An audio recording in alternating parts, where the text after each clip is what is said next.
Fundur settur í bæjarstjórn Akureyrar 13. desember 2016. Þetta fundur númer 3404 og 20. fundur ársins.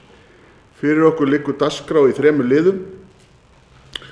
Það fyrsti dagskrárliður, fjárhagsáætlun Akureyrarbæjar 2016-2019 viðauki. Guðmundur Baldur Guðmundsson tekur til máls, bæjarfulltrúi.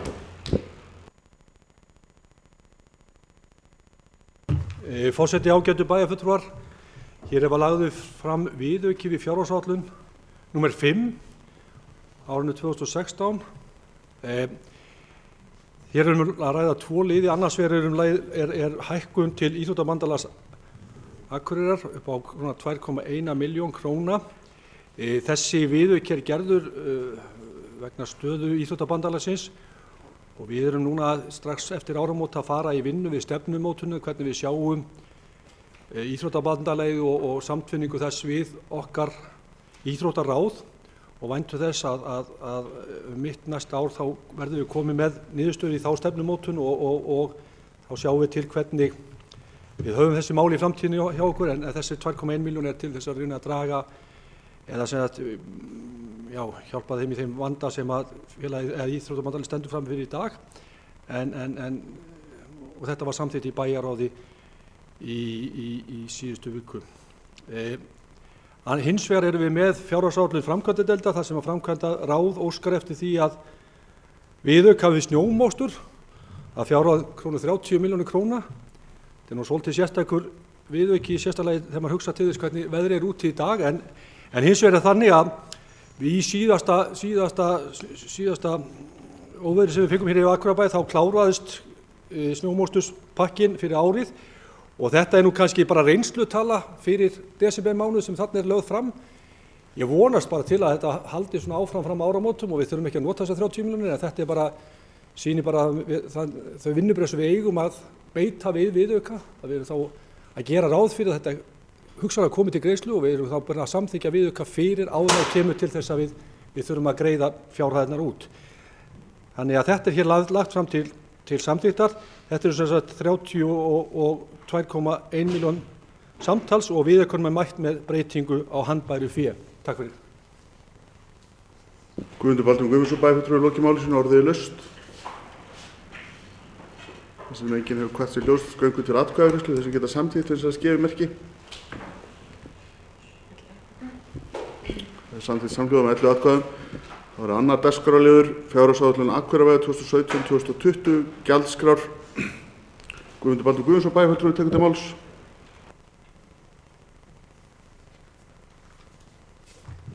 Forseti, ágætu bæjarfulltrúar, hér er lagður fram gjaldskrá sem að samþykkt var af meirihlutanum og í bæjarráði síðan 5. dag. Bæjarfulltrúar eru með gjaldskrána fyrir fram að sig og þar er náttúrulega, ég ætla að vera að æra ástæðan ef maður ætti að fara að telja upp einstaka hækkanir. Þetta hefur sem sagt í flestu tilfellum erum menn að tala verðlagshækkanir kringum 3% og mjög víða. Það er þó einstaka málaflokkar sem hækka minna eða einstaka liðir sem hækka minna og aðrir meira. En ég held að, eins og ég segi, það sé kannski æra óstuðan. Ég reikna nú með því að menn kannski komi hér upp með einhverja athugasemdir við einstaka liði, en ég ætla ekki að fara að tíunda þetta. Ég legg bara þessa gjaldskrá sem að hér er fram til samþykktar. Takk fyrir. Guðmundur Baldur Guðmundsson, bæjarfulltrúi, lokið máli sínu, orðið er laust. Sóli Björk Stefánsdóttir, bæjarfulltrúi, leiðum orðið.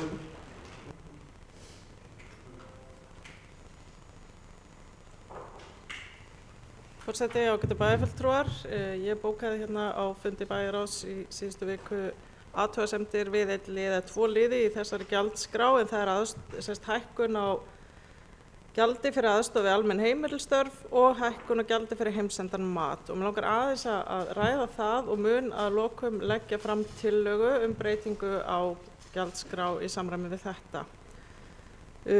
Ég geri athugasemdir við hækkanirnar sem að annars vegar hljóða upp á 10% og hins vegar 14,78%. Það er maturinn sem er að hækka hlutfallslega meira. Í fyrra hækkaði þessi gjaldskrá eða þessi liður líka umfram verðlag og þetta finnst mér bara ekki nógu gott og ég ætla aðeins að rökstyðja það. með kannski vísan í bara svona nýlegt málþing sem var haldið 7. október. Það var Landspítali sem stóð fyrir því málþingi, það var vannæringu aldraðra. Þar kom fram og þar voru nokkrir aðilar með fyrirlestra og einnig voru vinnuhópar starfræktir á þessu málþingi og þar sem kom fram að það þarf að gæta betur og gæta sérstaklega að næringu aldraðs fólks sem býr heima hjá sér.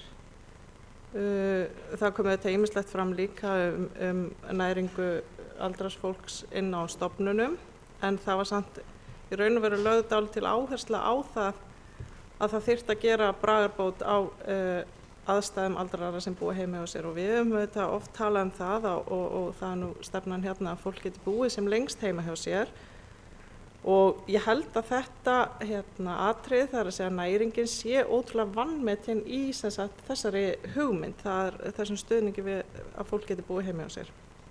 Og til dæmis sem kemur fram í máli Ragnheiðar Guðmundsdóttur sem er deildarstjóri á bráðaöldrunarlækningadeild Landspítalans kemur fram að við útskrift séu helstu áskoranirnar við heimferð geti verið tengdar mat og innkaupum aldraðra og sérstaklega þá þeirra sem hafa lítið stuðningsnet.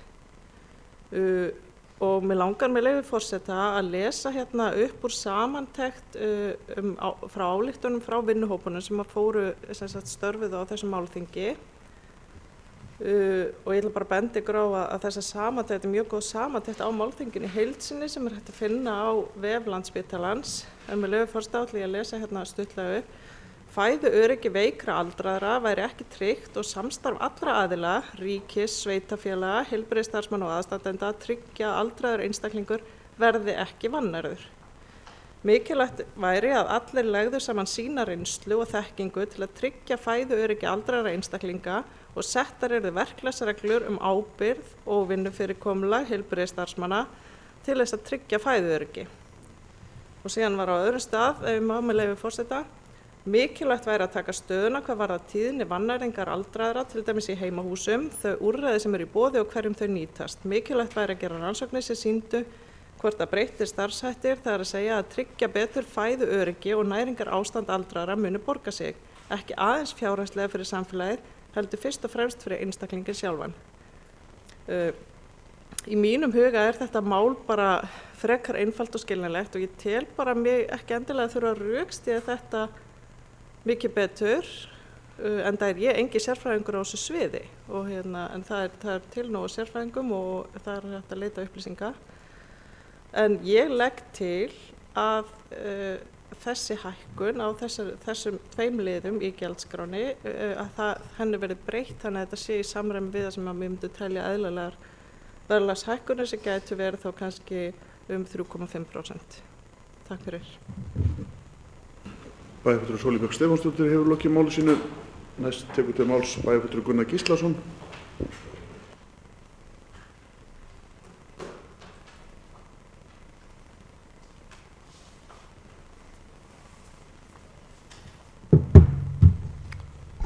Forseti, ágætu bæjarfulltrúar.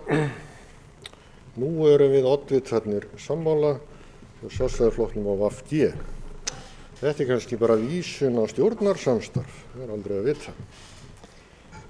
Ég er fullkomlega sammála bæjarfulltrúa Sóleyju Björk í þessu máli og tel eins og ég lét bóka í bæjarráði á 50 að þarna sé verið að fara ansi geyst í hækkanir á hópi sem á ekki að sitja við þetta borð. Ég vil líka taka það fram að það er önnur hækkun þarna sem er upp á 33%. Sem er hækkun á mánaðargjald í leikfimi upp á 33%. Og þó að upphæðirnar sé ekkert endilega stóra, þá er þetta samt hækkanir. Ég heyrði þann rökstuðning fyrir þessum hækkunum að þarna væri verið að halda í ákveðið hlutfall af kostnaði sem að þjónustuþegarnir, það er að segja aldraðir, séu að greiða á móti Akureyrarbæ. Ef menn ætla að fara að gera það að meginefni í þessum hækkunum, þá verðum við að horfa til annarra þátta eins og leikskólagjaldana í því efni, því að hér hafa menn rætt það að foreldrar beri það bil 22% af kostnaðinu við rekstur leikskóla. Þetta hlutfall að fara niður í 18,4% núna. Þannig að ef að menn ætla á annað bara að fara að hengja sig í þessa línu, þá er eins gott að gera það bara allstaðar, en ekki sumstaðar. Þannig að ég bara leggst alfarið gegn þessum hækkunum, eins og bæjarfulltrúi Sólveig og gerir ráð fyrir að það eigi við fleiri. Hins vegar fagna ég annarri hækkun sem hérna og það þegar menn kaupa sig frá bílastæðum utan miðbæjar og innan miðbæjar. Og ég tel alveg eðlilegt að þeir sem kaupa sig frá bílastæðum í kjallurum, til dæmis, bílastæði kjallurum, að þeir séu þá bera kostnaðinn af því bílastæðum sem verða til annar staðar, hvort sem í bílastæða húsi sem bærinn stendur þá fyrir eða á bílastæðum út á lóð.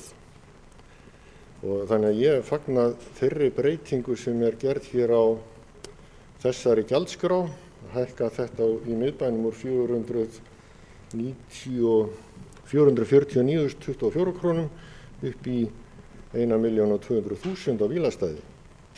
Svo spurning hvort það duga til. Að öðru leyti ætla ég ekki að hafa fleiri orð en gjaldskrá. Takk. Bæjarfulltrúi Gunnar Gíslason hefur lokið máli sínu. Næst tekur til máls Preben Jón Pétursson, bæjarfulltrúi.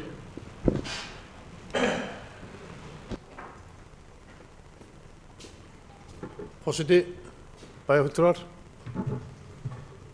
Ætla sér ekki bara vel við hæfi, vístu oddvitar Vinstri grænna og Sjálfstæðisflokks hafa náð saman að Björt Framtíð verið þá bara þriðja hjólið og lýsið stuðningi við þessa mótbárur. Ég ætlum bara að koma upp og gera grein fyrir bókunum minni í bæjarráði þar sem ég bókaði að ég teldi réttast að það er frítt í Hólabrautina upp í Skíða, upp í Hlíðarfelli fyrir 17 ára og yngri, þar sem ég teldi að getur aukið hugsanlega aðsókn í fjallið, að börn og önnur fengi nú frítt og getur notið líka þessu aðstöðu á þess að þurfa til þeir sem var að byrja á skíðum. Nú þetta getur fyrsta skref, ég bindi vonu við það að maður myndi nú samtvinna svo að frekar í framhaldinu þessu margumtalaða íbúðakorti sem ég vona að menn fari nú að vinna hratt í og koma í gagnið. Þetta er alveg kjörin liður til að hafa inn í íbúðakorti fyrir Akureyringa að njóta þessari partísar. En ég vildi bara koma þessari athugasemd á framfæri og gera grein fyrir af hverju var að bóka þetta. En öðru leyti leggst ég ekki gegn gjaldskrárhækkun. Bæjarfulltrúi Preben Jón Pétursson hefur lokið máli sínu. Orðið er laust. Guðmundur Baldur Guðmundsson, bæjarfulltrúi, beðið orðið.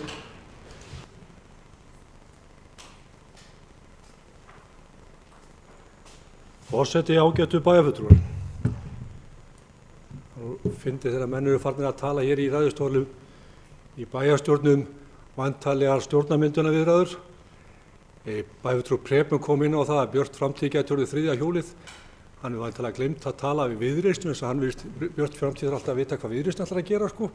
En sjálfsögðu gætu við Framsóknarmenn verið þriðja hjólið, svo bara höldum því til haga. En það er ekki umræðuefni hér í dag. Það er þó engu að síður þannig að við náttúrulega fengum þessa gjaldskrá til umræðu og í síðustu viku og þar komu fram athugasemdir frá minnihlutanum sem að hér hafa verið raktar og það sem snýr að málefnum aldraðra er eitthvað sem við vildum láta kanna og við bókuðum þannig í bæjarráði. Það liggur nú fyrir og bæjarfulltrúar er konið með í hendurnar svona greina gerð frá sviðsstjóra búsetudeildar þar sem að hann rekur þennan kostnað sem að þessi tekjuhækkun eða ef þið fallið frá þessari tekjuhækkun og það er einhver 3,3 milljónir þannig að við erum svona, það er komið á tala á þennan lið. Við teljum í raun að það sé ekki rétt á þessari stundu að falla frá þessu hækkun. Við viljum koma með bókun sem var hljóðað svo að meirihlutinn samþykkir framlagða gjaldskrá en vísa gjaldi á aðstoð við almenn heimilistörf og heimsendingu matar til aldraðra til endurskoðanir í velferðarráði með það markmiði að draga úr hækkun ásamt því að leggja fram tillögur hvernig lækkun tekna verði mætt innan málaflokksins. Við erum þannig að við teljum sjálfsagt að þetta verði athugað og það verði komið með tillögur þá breytingar á gjaldskrá. Það hefur verið lagt þarna fram hvernig í þessari töflu sem við vorum að fá frá Jóni Hróa, sviðsstjóra búsetudeildar, að þá liggur fyrir ákveðnar möguleika á útfærslur á þessu. Ég held að það sé mjög mikilvægt að velferðarráð fjalli þessar útfærslur og komi með tillögur, en þá jafnframt hvernig þeir hyggjast mæta þessu innan málaflokksins. Þannig að þetta tillaga sem að ég legg hér fram. Takk fyrir. Bæjarfulltrúi Guðmundur Baldur Guðmundsson hefur lokið máli sínu. Bæjarfulltrúi Gunnar Gíslason hefur beðið orðið.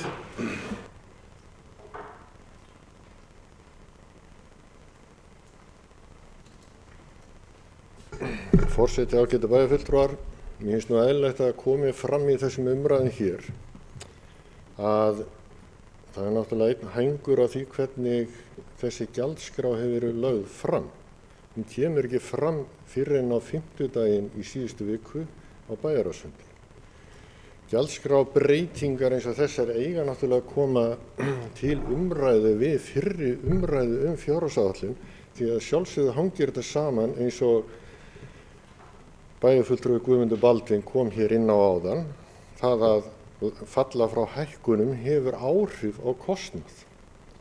Og þess vegna er gríðarlega mikilvægt að þetta gerist ekki aftur og gjaldskrá sé lögð fram með fjárhagsáætlun við fyrri umræðu, þannig að ef slíkar hækkanir eru teknar tilbaka þá gefist tími til að vinna úr málinu. Ég tel samt að þrátt fyrir það að þetta hafi þessi áhrif á rekstur búsetudeildar upp á einhverjar 3-4 milljónir á mark 5, að þá sé það verkefni sem við hljótum að leysa miðað við þann pakka sem við erum með í höndunum. Þannig að ég legg nú bara hreinlega til að tillaga bæjarfulltrúa Sóleyju Bjarkar verði bara samþykkt. Takk. Bæjarfulltrúi Gunnar Gíslason hefur lokið máli sínu. Orðið er laust. Guðmundur Baldur Guðmundsson, bæjarfulltrúi, beðið orðið. Forseti, ágætu bæjarfulltrúar. Sko, við erum alltaf kannski að ræða það betur þegar við förum umræðu hér fjárhagsáætlun að við höfum verið að leggja mikla áherslu á það að bæta vinnubrögð og það er eitt af því sem að við höfum svona kannski verið að taka skref fram á við í að mínu mati. En hins vegar er það þannig að gjaldskráin, og það er alveg rétt sem bæjarfulltrúi Gunnar bendir á, að gjaldskráin hefði átt að vera komið fyrir og það er ákveðnar skýringar á því sem við viljum ekki fara að rekja hér í ræðustóli af hverju hlutirnir eru aðeins seinni á ferðinni heldur en við höfum kannski óskað. Og það er alveg rétt að gott væri að gjaldskrá lægi fyrir við fyrri umræðu þannig að við getum tekið þessa umræðu á milli umræðuna hér í bæjarstjórn. Hins vegar finnst mér ekki rétt þegar við erum að leggja fram fjárhagsáætlun hérna þar sem við höfum verið að skoða vel hjá öllum sviðum reksturinn og menn hafa lagt hér mikið metnað í það að skila fjárhagsáætlun innan ramma. Við förum að taka hér ákvörðun sem að skiptir þá þessar krónutölur, það skiptir máli þessar krónutölur. Ég held að miklu nær að við samþykjum gjaldskrána sem þá í rauninni takt við þá fjárhagsáætlun sem við erum að fara að samþykja hér og eftir og tökum svo bara þetta inn í velferðarráð og ræðum það þar og þeir komið þá með tillögur sem að við myndum þá fara inn með sem viðauka á árinu 2017 til þess að mæta þessari breytingu. Þannig að ég vil bara vinna þetta svolítið faglega og ég held að það að gera þetta með þessum hætti úr því sem komið ef fyrst við gátum ekki gert þetta á milli umræðna, þá sé þetta fagleg vinnubrögð þar að segja að samþykkja gjaldskrána eins og hún er, þess að hún er í takt við þá fjárhagsáætlun sem við erum að leggja fram og við getum síðan tekið þessar umræðu og ég held að það sé mikilvægt að velferðarráð fari strax í það í upphafi árs að fara í gegnum þetta og kanna hvort ekki er hægt að bregðast við þessu. Takk. Bæjarfulltrúi Guðmundur Baldur Guðmundsson hefur lokið máli sínu. Næst tökur til máls Eva Hrund Einarsdóttir, bæjarfulltrúi.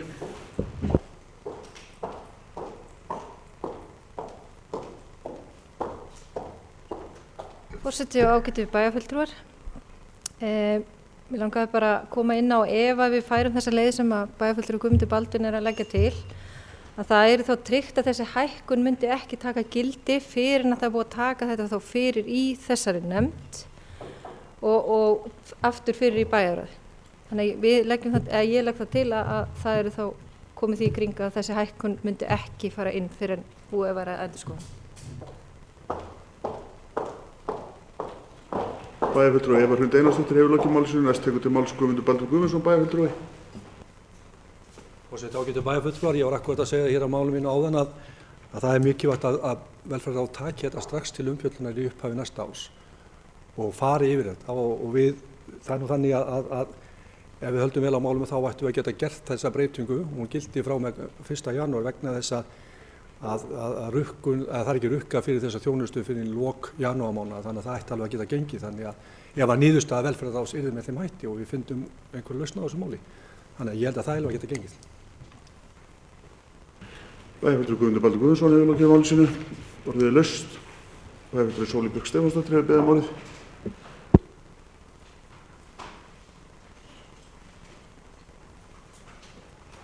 Forseti, ágætu bæjarfulltrúar, ég þakka jákvæðar undirtektir við þetta. Mér langar aðeins að segja að í mínum huga þá er auðvitað betra að taka ákvörðunina núna og svo ætla ég að segja að það er auðvitað hægt að mæta henni síðan með viðauka ef það verður gerða breytingar á fjárhagsáætlun eftir þetta. Og mér finnst svo að það sé líka, mér finnst við bara þurfa að staðfesta að það er þetta sem við ætlum að gera og ef það er bara svona pottið þá bara gerum við það. Og síðan bara vil ég segja að mér finnst líka svona ákveðin rörsýni í því að það verði endilega að mæta þessu innan málaflokksins. Ég meina það er bara, það eru peningar víðar og þessi málaflokkur er eftir því sem ég best þekki til ekki of vel haldinn af fjármagni. Þannig að mér finnst það ekki endilega þurfa að vera eina leiðin og ég legg bara og skora á ykkur hérna í meirihlutanum sem heyrist ekki ætla að samþykkja mína tillögu en ég skora á ykkur að endurhugsa það og samþykkja bara tillöguna og síðan er hægt að skoða hvar þessu verður mætt og hvernig og það er hægt að gera við hvað það varðar. Takk fyrir. Bæjarfulltrúi Sóley Björk Stefánsdóttir hefur lokið máli sínu. Næst tekur til máls Guðmundur Baldur Guðmundsson, bæjarfulltrúi. Forseti, ágætu bæjarfulltrúar, aðeins varðandi þessu umræðu að við erum að samþykkja fjárhagsáætlun, við erum að samþykkja gjaldskrá. Við getum, í mínum huga þá finnst mér þetta eitthvað vera snúast það að við erum að taka ákvörðun hérna og þetta kostar peninga ef við tækjum þessu ákvörðun sem að bæjarfulltrúi Sóley leggur fram. Við erum alveg tilbúin að skoða það og fara með þetta inn í velferðarráð og mæta því þar. En það er þannig í okkar, ef við ætlum að fara núna af stað með þessa vinnu sem við höfum lagt mjög mikla áherslu á, að við séum með viðaukana eins og þeir eiga að vera, að þá eru viðaukar gerðir áður en ákvörðunartakan tekin og þannig að ef við erum að taka hér ákvörðun að lækka tekjur alltaf 5 milljónir, 35 milljónir, þá er það ákvörðun sem við erum að taka og alltaf síðan búið til einhver viðauka eftir. Við höfum rættum það hvort þetta mæta sína málaflokksins, ef það er ekki hægt og til að kemur að lækka þetta sem að við erum kannski öll svolítið sammálum að þetta hafi kannski verið fullmikil hækkun, að þá í rauninni tökum við þá umræðu hér og förum með þá bara inn með viðauka eins og ber að gera. En ég legg enn og aftur til og mín tillaga er svo að við samþykkjum framlagða gjaldskrá með þessari bókun okkar í meirihlutanum. Takk. Bæjarfulltrúi Guðmundur Baldur Guðmundsson hefur lokið máli sínu. Orðið er laust. Þá liggja fyrir okkur 2 bókanir. Það liggur fyrir bókun frá Sóley Björk Stefánsdóttir, bæjarfulltrúi og fulltrúi VG leggur til að falli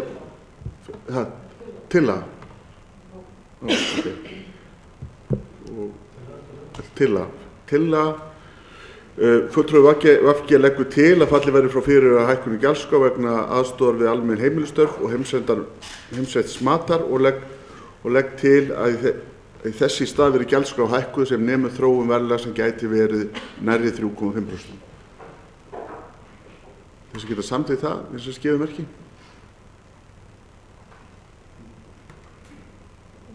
Það eru 5 sem eru á móti. 6. Þá er það bókun meirihlutans. Meirihluti samþykkir framlagða gjaldskrá en vísar gjaldi á aðstoð við almenna heimilisstörf og heimsetningu matar aldraðra til endurskoðunar í velferðarráði með það að markmið að draga úr hækkun ásamt því að leggja fram tillögur hvernig lækkun tekna verði mætt innan málaflokksins. Þessi geta samþykkt það með þess að gefa merki. Þeir sem eru á móti, 5 sitja hjá. Þá er það 3. dagskrárliður, fjárhagsáætlun Akureyrarbæjar 2017-2020, seinni umræða. Guðmundur Baldvin Guðmundsson.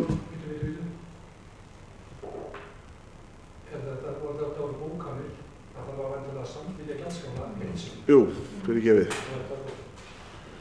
Þá er það göngu til atkvæðagreiðslu gjaldskrána. Þessi geta samþykkt hana með þess að gefa merki. Sem eru á móti, 5 sitja hjá. Þá er samþykkt með 6 atkvæðum, 5 sitja hjá. Þá er það 3. dagskrárliður fyrirgefið, fjárhagsáætlun Akureyrarbæjar 2017-2020, seinni umræða. Guðmundur Baldvin Guðmundsson, bæjarfulltrúi, tekur til máls.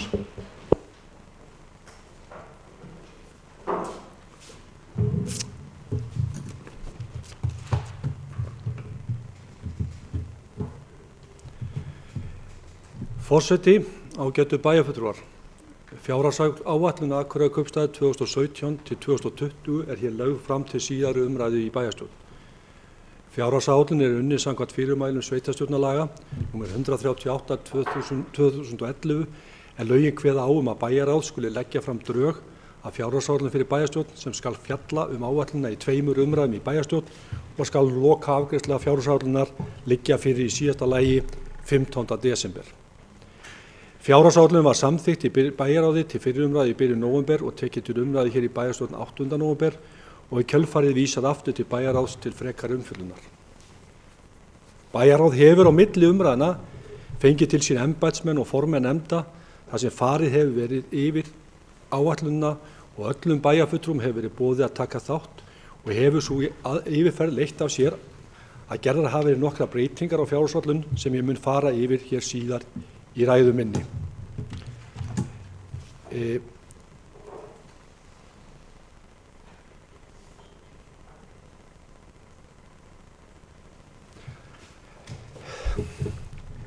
Við gerð fjárhagsáætlunar er stuðst við margvíslegar forsendur og ljóst er að ekki þarf mikið út að bregða til að forsendur gangi ekki eftir.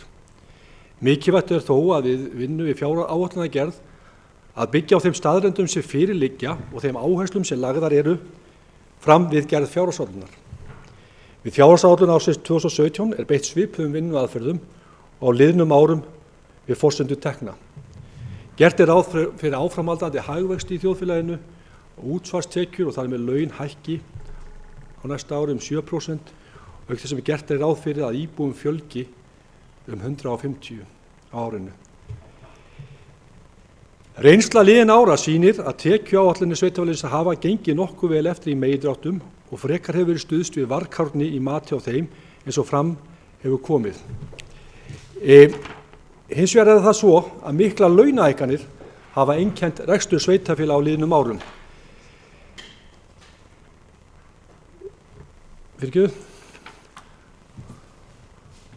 Sem hefur haft mikil áhrif á reksturinn og þar að leiðandi áætlunargerð.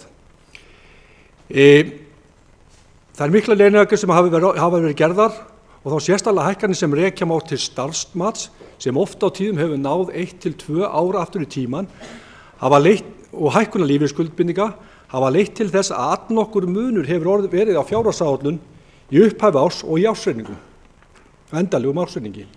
Þannig voru til að mynda launatengd gjöld ríflega 1,3 milljarði hærri í ársreikningi 2015 samanborið við upphaflega fjárhagsáætlun. Við áætlun hefur til þessa verið stuðst við hækkanir sem legið hafa fyrir í gerðum kjarasamningum.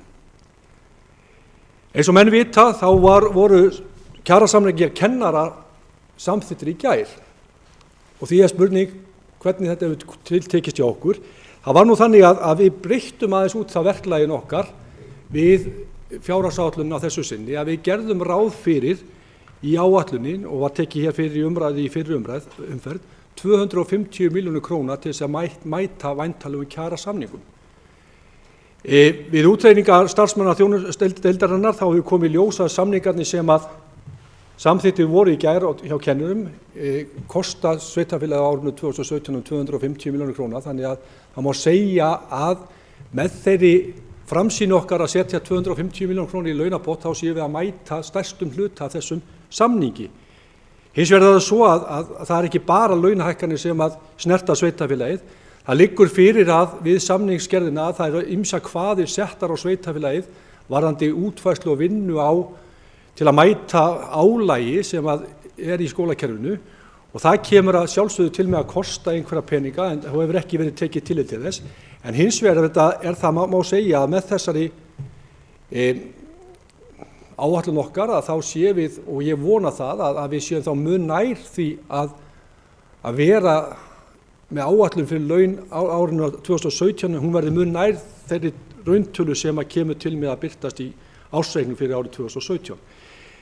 Það er líka þannig að við höfum gert ráð fyrir 240 milljónir króna í áætlun til að mæta hækkun á iðgjöldum til lífeyrissjóða og þar er í rauninni mikilvægt að Alþingi er að taka fyrir þessa dagana þessi mál til skoðunar vegna þess að það var samkomulag sem gert var á milli opinberra starfsmanna og opinberra aðila það að jafna lífeyriskjör og það virtist vera að koma í uppnám. Nú virðast menn ætla að einanda sér að reyna að ná þessu samkomulagi í gegnum þingið og það hefur nokkur áhrif á okkar rekstur. Við erum að gera ráð fyrir í okkar rekstur 240 milljónir króna vegna hækkun á þessum iðgjöldum. Og ef að þetta samkomulag næst þá má búast við því að þetta breytist eitthvað, það liggur nú ekki alveg ljóst fyrir hverja töluna verða, en það er þó hins vegar ljóst að við munum sjá hugsanlega fram á einhverja lækkun á þessari tölu frá því sem komið er. En í launu, kannski aðeins að öðru, við gerð fjárhagsáætlunar 2016 í lok síðasta árs var ákveðið að skipa aðgerðahóp framtíðarrekstur bæjarins, þar sem allir oddvita framboða í bæjarstjórn tóku sæti og var hópnum falið það hlutverk að leita leiða til hagræðingar í rekstri bæði til skemmri og lengri tíma. Tillögur aðgerðahópsins sem unnar voru í samvinnu við embættismenn og nefndir bæjarins gerðu ráð fyrir hagræðingu samtals upp á 440 milljónir króna sem kæmi til framkvæmda á árunum 2016 og 2017 og er tekið tillit til þeirra hagræðinga í fjárhagsáætlun næsta árs. Þá er gert ráð fyrir í áætlun 1,5% hækkun á aðkeyptri þjónustu og vörum á sama tíma og gert er ráð fyrir 2,8% verðbólgu. Þetta þýðir að áfram verður að sýna aðhald í öllum rekstri sveitarfélagsins. Ef við skoðum aðeins hvernig þróun hefur verið á lykiltölum hjá okkur, þá hafa nokkra sveiflur verið í lykiltölum síðustu ár og þá sérstaklega þegar hort er á hlutfall launa og launatengdra gjalda. Hefur hlutfall þetta hækkað nokkuð hins síðari ár og virðist hlutfallið sé að festast í kringum 58% af rekstrartekjum A- og B-hluta sem er áhyggjuefni og of hátt hlutfall þegar til lengri tíma litið. Þarna vega sjálfsögðu þungt miklar launahækkanir á liðnum árum sem og hækkun lífeyrisskuldbindinga. Litlar sveiflur hafa hins vegar verið á öðrum rekstrarkostnaði sem hlutfall af tekjum á liðnum árum en nú er hins vegar gert ráð fyrir að hlutfall þetta verði nokkru lægra sem rekja má til þess aðhald sem er í rekstri sveitarfélagsins auk þeirra aðgerða sem gripið hafi verið til í kjölfar vinnu aðgerðahóps framtíðarrekstur sem og annarra liða, þannig að við erum að sjá þetta hlutfall lækka nokkuð. Við erum þannig að gera ráð fyrir að annar rekstrarkostnaður hækki frá upphaflegri áætlun 2016 til fjárhagsáætlun 2017 einungis ríflega 66 milljónir króna. Þarna spilar margt inn í en við sjáum það að þetta er aðhald og það krefst útsýnarsemi og mikilvægt að áfram verði stíft aðhald í rekstri. Það er alveg ljóst. Ég hef alltaf talað að veltu fyrir frá rekstri sé eina lykiltölu sveitarfélagsins og vísbendingum að hversu vel sveitarfélagið stendur og er stækt búið til að standa við fjárfestingar og greiðslu skulda. Og það hefur verið gjarnan talað um að þetta hlutfall eigi að vera 7,5% af rekstrartekjum sem ásættanlegt hlutfall. Þegar við horfum á A- og B-hlutann á liðnum árum þá hefur það verið nokkuð viðunandi en hins vegar þegar við horfum til A-hlutans þá er það þannig að það er eitthvað sem hefur ekki verið ásættanlegt. Við gerum ráð fyrir í þessar áætlun fyrir árið 2017 að þetta hlutfall verði 6,3% en við vitum þó að þetta er í sögulegu lágmarki á árinu 2016 og þarna verk fyrir okkur að vinna. Í ræðu minni hér við fyrri umræðu þá fór ég nokkuð ítarlega yfir reksturinn og það ekki ætlan mín að fara eins yfir það í dag, en mér mun þó fara yfir þá helstu tölur sem við erum að horfa á í ársreikningum okkar, eða fjárhagsreikningum okkar fyrir ekki. Ef við horfum á heildarpakkan hjá A og B hluta, þá eru rekstrartekjur áætlaðar 22,9 milljarðar króna í A og B hluta. Við erum að tala að rekstrargjöld séu 21,2 milljarðar króna, ég sagði milljónir áðan, ég ætla að segja 22,9 milljarðar fyrirgefið, þetta stóra tölur, og 21,2 milljarðar. Fjármagnsliðir eru 1219 milljónir og tekjuskattur er tæpa 90 milljónir, þannig að rekstrarniðurstaða ársins í áætlun er 394 milljónir króna. Efnahagsreikningarnar lítur þannig út að eignir samtals eru 44,3 milljarðar króna, eigið fé er 18,2 milljarðar og skuldir og skuldbindingar samtals eru 26,1 milljarður. Samtals er það eigið fé og skuldir samtals 44,3 milljarðar. Kannski eins gott að eignir og skuldir stemmi. Í sjóðstreymisyfirlitinu sjáum við að veltufé frá rekstri hjá A og B hluta er 2,4 milljarðir rúmir. Það er gert ráð fyrir 3,5 milljörðum í fjárfestingar og fjármögnunarhreyfingar eru 1,1 milljarður í plús, og það er gert ráð fyrir að tekið verði ný langtímalán upp á 2,1 milljarð árinu 2017 á sama tíma og borga eru niður það er bara 980 milljónir króna. Þegar öllu er á botni hvort þá er handbært fé í árslok áætlað 2 milljarðar 160 milljónir króna tæpar. Ef við horfum til A-hlutans þá sjáum við að tekjur þar eru áætlaðar 17 milljarðar króna, gjöld eru áætlaðar 16,4 milljarðar, þannig að niðurstaða án fjármagnsliða er áætlaðar 598 milljónir króna, fjármagnspakkin er 709 milljónir, þannig að rekstrar niðurstaða A-hluta er mínus upp á 111 milljónir króna. Og það er áhyggjuefni og við höfum svo sem rætt það hér. Það var eitt af lykilatriðum sem við lögðum upp með í vinnu aðgerðahópsins, það var það að fara í ná þessum halla niður. Það tekst ekki á einu ári en hins vegar erum við að sjá mikil batamerki frá fyrri áætlun fyrir árið 2016 og væntanlegri niðurstöðu ársins 2016. Þannig að ég held að við séum þarna að snúa við en við þurfum að vera vel á verði og halda áfram að vinna í því að bæta rekstur A-hluta. Það er alveg ljóst mál. Við erum að tala að eignir samtals hjá A-hluta séu 28 milljarðar í lok árs 2017 og ef við horfum á eigið fé þá er það áætlað 10,7 milljarðar og skuldir og skuldbindingar samtals 17,3 milljarðar tæpir. Veltufé á rekstri hjá A-hluta er rétt 1072 milljónir króna og fjárfestingar hjá A-hluta eru áætlaðar 1237 milljónir króna. Við gerum ráð fyrir því að tekið verði ný langtímalán hjá A-hluta upp á 630 milljónir króna og afborganir langtímalána verða á sama tíma 809 milljónir króna. Og gert ráð fyrir að handbært fé í árslok verði 1166 milljónir króna. Ef við horfum aðeins á lykiltölur A-hlutans sem hefur nú löngu verið mér hugleikið, að þá sjáum við þarna, og það er kannski eitt sem að því ég var að tala hér áðan að lykiltölur og laun og launtöld gjöld hjá samstæðinu sé að festast í einhverju 58%, þá sjáum við þarna að laun og launtöld gjöld eru áætluð í þessar áætlun 62,3%, voru 58,3% hjá samstæðunni. Annar rekstrarkostnaður hjá A-hluta er rétt 29,3%. Þannig að þetta eru svona þessar stærstu tölur í þessu. Við erum að sjá líka þarna að skatttekjur á hvern íbúa eru 734.000 krónur og við erum líka að horfa fram á það að heildareignir á íbúa eru 1507.000 krónur en skuldir eru þarna einhvers staðar 845.000 og skuldbindingar 84.000 krónur per íbúa. ég ætla nú kannski ekki að fara mikið í frekar í þessar skal ég segja ykkur tölur. Hins vegar ætla ég aðeins að fara yfir þær breytingar sem að hafa verið gerðar á milli umræðna, því eins og ég segi þá fór ég nokkuð yfir hvern málaflokk og þær breytingar sem að hafa verið þá á milli umræðna eru að samtals hefur breytingi verið 190 milljónir króna.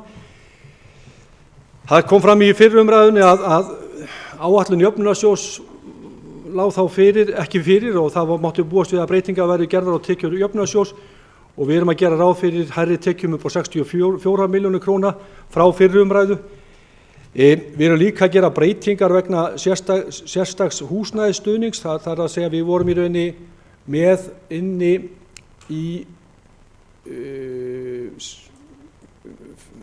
fjárhagsáætlun fyrir velferðar, þá vorum við með óbreytta tölu frá fyrra ári vegna húsnæðisbóta og almennar húsnæðisbóta og sérstakka húsnæðisbóta. Þetta færist nú yfir til ríkisins, þar að segja greiðsla almennar húsnæðisbóta en sérstakur húsnæðisstuðning verður hjá okkur og eftir að það var svona áætlað það hvað við reiknum með að borga í sérstakan húsnæðisstuðning hér hjá okkur á þessu ári þá verður þarna lækkun upp á 42 milljónir króna. Það samt við að gera ráð fyrir því að sértækur húsnæðisstuðningur sé að aukast til einstaklega hér á svæðinu, þannig að við erum svona að sjá samt sem á fram og þrátt fyrir þetta aukningu. Við erum að gera ráð fyrir þarna 4 milljónum vegna húsnæðisstuðnings við flóttamenn. Þarna erum við líka að gera ráð fyrir því að rekstrarframlag til öldrunarheimilina lækki 35 milljónir króna, þar sem við gerum hagræðingarkröfu á öldrunarheimilin. Það verið að vinna þar að ákveðnum skipulagsbreytingum og við reiknum með því að 35 milljónir króna hagræðing náist á þessu ári og hefum gert kröfu það. Það voru gerðar nokkra breytingar á rekstri hjá velferðarráði. Ég ætla kannski ekki að tíunda það, bara ég hafa séð þetta, en við gerðum líka ráð fyrir að það lækkun launa þarna á Iðjulundum 10 milljónir. Þannig að samtals, síðan erum við að bæta þarna inn í 10 milljónir vegna bættra nýtinga á leikskólarýmum. Við gerum ráð fyrir því að, eins og kannski menn muna, þá hafa verið svolítið umræður nýtingu á rýmum í leikskólum og með því að þarna gefst okkur tækifæri til að taka aðeins yngri börn inn á árinu 2017, en þetta mun kosta þá okkur 10 milljónir í það heila eða nettó. Við erum síðan að gera smá lagfæringar bara sem að snúa að menningarmálum sem ekkit stórvægilegar. Við erum síðan þannig að það er svona eitthvað sem við erum líka að gera ráð fyrir í fjárhagsáætlun núna og það er svona ýmislegt innan íþróttamálana sem við erum að breyta, eða ekki ýmislegt, það eru 2-3 liðir, en við erum þó að gera ráð fyrir því þarna að bæta inn framlagi vegna stefnumótunar íþróttaráðs og íþróttabandalagsins, eins og ég kom fram í máli mínu hér áðan, og síðan erum við þá að taka inn svona nokkuð og við erum þá að gera ráð fyrir og bættum inn á milli umræðina frumkvöðlasetja, að kostnaði við frumkvöðlasetju sem við hyggjumst setja á laggirnar á árinu 2017, þar liggja 15 milljónir og síðan erum við að gera ráð fyrir kostnaði vegna íbúðakort sem hefur verið hér í umræðunni og meira svo rétt áðan. Þar ætlum við að setja svolítið kraft í og reyna að klára það og gerum ráð fyrir því að það fjármunum til þeirra vinnu. Þannig að við erum síðan að fara í úttekt bæði á eins og ég hefur komið fram í máli mínu hér í fyrri umræðu, þá ætlum við að fara bæði í úttekt á málefnum fatlaðra. Við viljum láta skoða það í samstarfi við búsetudeild og síðan ætlum við líka jafnframt að halda áfram að vinna að hagræðingu með öldrunarheimilunum og þarna erum við að bæta inn í einhverjum 8,5 milljónum til að mæta þessum kostnaði. Þannig að svona heilt yfir þá erum við að gera ýmsar lagfæringar. Við erum líka að bæta inn 2,5 milljónum sem við vegna kostnaði við svo kallaði við köllum það Kópavogsmódel. Það er að segja við erum í rauninni ætlum að fara í þá vinnu að gera upplýsingarnar okkar aðgengilegar bæjarbúum fyrr heldur með betri hætti. Þannig að við erum svona að leggja í á staðu þá vinnu og gerum ráð fyrir því áætluninni. En þegar öllu er botni hvolft þá er þetta einhverja 119 milljónir sem að fjárhagsáætlunin breytast á milli umræðina. Ef við höldum aðeins áfram þá er það þannig að ef við horfum bara til einstakra fjárfestingar sem hafa verið á árinu 2017, sem við áætlum, ekki það orðið, sem við áætlum árinu 2017, þá eru helstu fjárfestinga aðhluta vegna æskulus- og íþróttamála 282 milljónir króna og þar eru við að gera ráð fyrir 200 milljónir vegna framkvæmda í Sundlaug en gert ráð fyrir að ný rennibraut verði vígð á árinu 2017. Það er mikil spenningu meðal bæjarbúa og margir hafa komið að máli við mig hvenær þessi ágæta rennibraut verði nákvæmlega vígð en ég nú ekki alveg með dagsendingu á því á hreinu en þetta verður gott að klára þetta mál. Þetta er búið að velkjast mjög lengi hjá okkur og mikilvægt að við sjáum fyrir endan á þessu. Í menningarmálum er gert ráð fyrir 212 milljónir króna árinu 2017 í framkvæmdum og það er stærsta 200, það er í rauninni tvær framkvæmdir en aðalframkvæmdin er 200 milljónir króna framkvæmd vegna endurbyggingar á listasafni. Við erum að gera ráð fyrir 400 milljónum árinu 2017 og 2018 í þessa endurbyggingar. Þetta er metnaðarfullt markmið og við vonum að þetta gangi eftir. Það er löngu komið tími eins og fram hefur komið hér í máli okkar margoft í bæjarstjórn að það er löngu komið tími á að gera þetta hús okkar upp, þar að segja listasafnið, það er barsi tíma og það þarf að fá yfirhalningu. Það er náttúrulega við erum með þó að ganga ennþá lengra, við ætlum að tengja listasafnið og Ketilhúsið saman með tengibyggingu og afskaplega metnaðarfullar hugmyndir í þeim efnum og við vonum það að þetta eftir að verða okkur til mikið sóma og skapa tekjur og jafnvel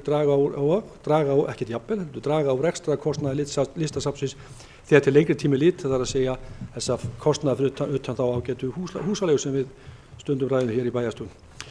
Í fræðslu og uppeldismálum er gert ráð fyrir 126 milljónir króna til framkvæmda og þar er meðal annars gert ráð fyrir því að ljúka þessum ágætu framkvæmdu við Naustaskóla, það er að segja lóð Naustaskóla og það er mikið ánægjuefni.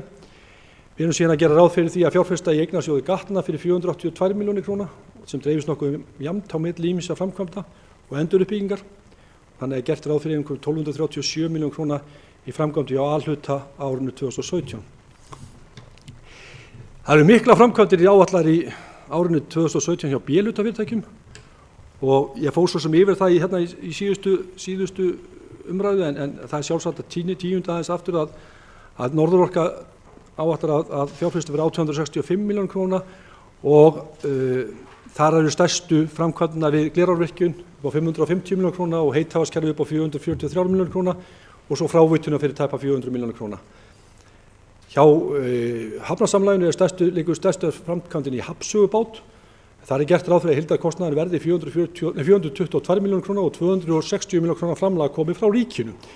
Því miður virðist það nú vera í umræðinu síðustu daga að samgönguáætlun sem menn glöddust mjög yfir hér fyrir kosningar, hún virðist með engan hátt verið fjármögnuð, þannig að ýmislegt af því sem var lofa á þeim tíma, það er að segja, ef við horfum til þess sem snertir okkur hvað mest, það er að segja Hafnsögubátsins, Dettifossvegar og flughlaðsins, það virðist ekki vera fjármögnun í þessu og ég ætla bara að nota tækifæri hér í bæjarstjórn til að skora á alla þingmenn, ekki bara þingmanninn okkar sem situr hér í salnum, heldur alla þingmenn til þess að snúa bökur saman í og tryggja fjármagn til þessara framkvæmda. Ég held að þetta sé og þetta er orðið bara mikið áhyggjuefni varðandi Hafnsögubátinn að við erum að fá hér stór og mikið skemmtiferðaskip og þetta er eitthvað sem við verðum að fara að sjá lausn á.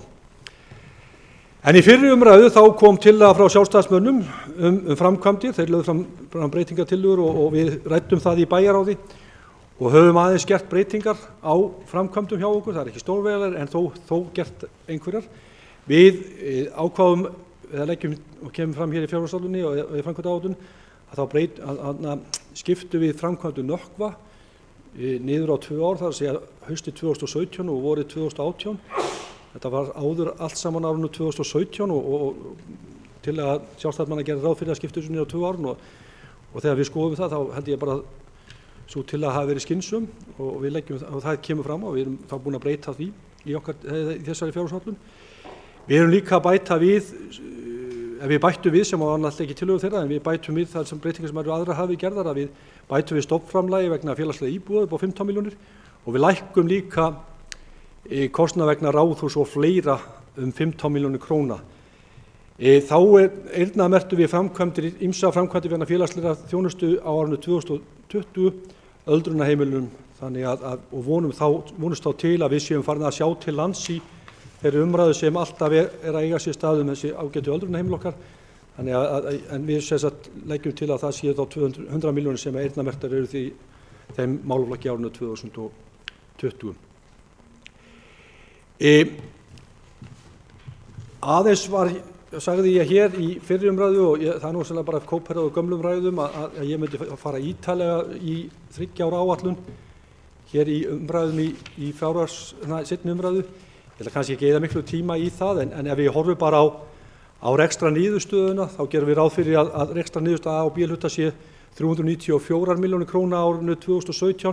Þetta smátt og smátt hækkar þetta er bara allt tölurnar eftir það, þar að segja 3 áratun er á föstu verðlagi, þannig að við sjáum það að þetta er svona bara svipaða tölur fyrir aðeins hækkandi. Ef við horfum á A-hlutan þá sjáum við hins vegar að gert er ráð fyrir áætlun 2018 að tapið verði aðeins meira. Það er nú bara bitamunur, það er gert ráð fyrir að tap á árinu 2018 verði 113 milljónir í staðinn fyrir 111 milljónir, en síðan verði hagnaður á árinu 2019 og 2020. En þá mun ég kannski aðeins koma inn á þá umræðu og til þess að bara kannski að byrja á umræðinu, þess að ég veit að menn muni kannski ræða það hér á eftir, að það er mjög mikilvægt í rauninni að við séum núna með þá vinnu sem við erum búin að leggja í, við erum búin að gera ýmsar breytingar, við erum búin að leggja hér fram starfsáætlanir, við erum að leggja hér fram greinargerð með fjárhagsáætlun þar sem að starfsáætlunar greinargerðir koma frá embættismönnum þar sem að svona kannski úrdráttur úr starfsáætlunum. Þannig að við erum komið með svona mun betra plagg til þess að vinna betur áfram með fjárhagsáætlun næstu ára og það er eitt af því sem við þurfum þá kannski hugsanlega að skoða hvernig við viljum sjá vinnu við 3 ára áætlun. Hún hefur bara svona svolítið, við þurfum að velta fyrir okkur hvort við viljum breyta eitthvað verklagi þar en það er svona skiptaskoðanir það. En ég held aftur á móti að við séum að komast í rétt átt með það. Við erum líka að sjá það að ef við horfum bara á framkvæmdir næstu ára þá erum við líka að gera ráð fyrir því að það séu mikla framkvæmdir árinu 2018 en farið síðan lækkandi árinu 2019 og 2020. Við erum að sjá kannski meiri lækkun á framkvæmdum mestar lækkunar eru í aðalsjóði og líka þó í A-hlutanum sjálfum en mestu lækkunar eru í aðalsjóði. Við erum að gera ráð fyrir því í eignasjóðu gatna þá ætlum við að fara svolítið þá erum við að gera ráð fyrir einhverjum 1 milljarði í miðbæ uppbyggingar og það kannski snýst allt eða kemur náttúrulega í ljós. Við erum að fara að gera athugun á því hvernig þrenging miðbæris þrenging Glerárgötunnar kemur út í umferðarkönnun sem við ætlum að gera eða tilraun sem við ætlum að gera á þeim efnum á næsta ári. Þannig að þetta svona kannski svona spilast dálítið mikið út hvernig það allt saman kemur út. En ég hef aðeins kannski bara vilja hér í umræðunni í lokin þá aðeins að ræða það hvaða skref við höfum tekið í þeirri vinnu sem við erum nú að ljúka, ég þarf að segja þessari fjárhagsáætlun. Það er nú eins og svo að ég hef og við höfum talað fyrir því á undanförnum árum að bæta vinnubrögðin og við höfum viljað sem bara var viðgerð fjárhagsáætlunar og ég held að við höfum bara verið réttilega gagnrýnd í meirihlutanum fyrir að það hægt hafi þokast. Ég bara vil þó leyfa mér að vera nokkuð sperrtur í dag. Ég tel að við séum komin vel á veg með að gera hlutina betur heldur við verið að gera og við séum að ná því markmiði sem við töluðum í upphafi, þar að segja að skila á okkur hér í lok kjörtímabils uppskrift af því hvernig best sé staðið af fjárhagsáætlun og eftirfylgni með henni. Það verk er ekki bara okkar meirihlutans heldur bæjarstjórnar allrar sem lagt hefur í púkið í málefnalegri umræðu marga hluti sem við höfum tekið hér og sem við höfum tekið tillit til og höfum átt hér mjög málefnalega umræður þessi mál. Og ég held að það sé kannski það lykillinn að því hversu vel okkur gengur að koma hlutunum áfram. Þó að hægt hafi farið, þá held ég að við höfum stigið mörg skref á þessu ári varðandi gerð fjárhagsáætlunar. Það er þá fyrst að við ákváðum í aðgerðahópnum að skipa hóp, þar að segja ekki hóp, ég og bæjarfulltrúi Gunnar Gíslason fórum aðeins yfir það hvernig við sæjum fyrir okkur fjárhagsáætlunargerð og fyrsta sem við lögðum áherslu á var að menn legðu fram starfsáætlanir sem að nú liggja fyrir og bæjarfulltrúar hafa fengið í hendur. Það er mjög gott gagn og mikilvægt að koma inn í fjárhagsáætlunarvinnuna. Það gefur okkur miklu betri yfirsýn á hvernig reksturinn er og hvernig við getum nálgast hlutina. Þannig að ég er mjög bjartsýnn á það að þessi vinna sem að nú er búið að vinna, hún er eftir að skila okkur mun betri vinna á næsta ári og eins og ég sagði að þá verðum við komin hérna með í lok árs 2017 handrit að því hvernig við viljum sjá þessa hluti þróast. En svona í lokin þá vil ég segja, góði bæjarfulltrúar, að samkvæmt 63. grein sveitarstjórnarlaga er fjárhagsáætlun næstkomandi árs bindandi regla allar fjárhagslegar ráðstafanir og óheimilt að víkja frá fjárhagsáætlun nema bæjarstjórn hafi áður samþykkt viðauka við áætlunina. Á þetta við allar fjárhagslegar ráðstafanir sem hafi í för með sér breytingar á tekjum, útgjöldum og tilfærslu milli liða. Þetta er bara beint tekið upp úr sveitarstjórnarlögum og þetta bara minnir okkur á það hversu mikilvægt er að við komum því áfram til okkar embættismanna, til starfsmanna, að við erum að leggja hér fram fjárhagsáætlun sem við viljum fylgja eftir. Og það er mjög mikilvægt og við höfum rætt það að leggja áherslu á það að fylgjast mjög vel með þessum hlutum. Það hefur verið gert en núna erum við líka aðeins að bæta í varðandi þá að ef að menn þurfa að bæta í eða þarf að gera breytingar á fjárhagsáætlun þá þurfum við að leggja fram viðauka áður en að kemur til útgjaldaaukningar. Þannig að ég held að þetta sé eitthvað þetta sem við munum leggja mikla áherslu núna á komandi ári. Og við munum strax í upphafi árs skerpa á allri vinnu við viðauka með embættismönnum og formönnum nefnda.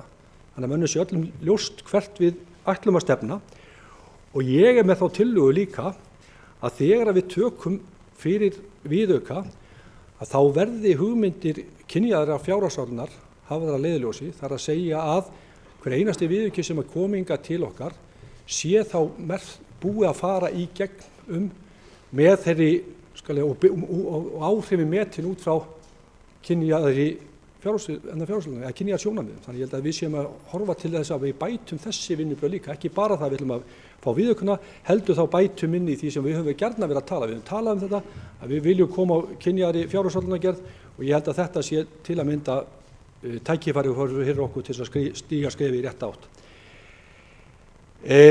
Ég held ég sé nú ekki að segja mikið meira, ég held ég sé búin að fara yfir þetta mestu og hlakka bara til að taka þátt í umræðunum og legg svo að lokum til að fjárhagsáætlun ársins 2017 til 2020 verði samþykkt hér í bæjarstjórn. Takk fyrir. Guðmundur Baldvin Guðmundsson, bæjarfulltrúi, lokið máli sínu. Næst tekur til máls Gunnar Gíslason, bæjarfulltrúi.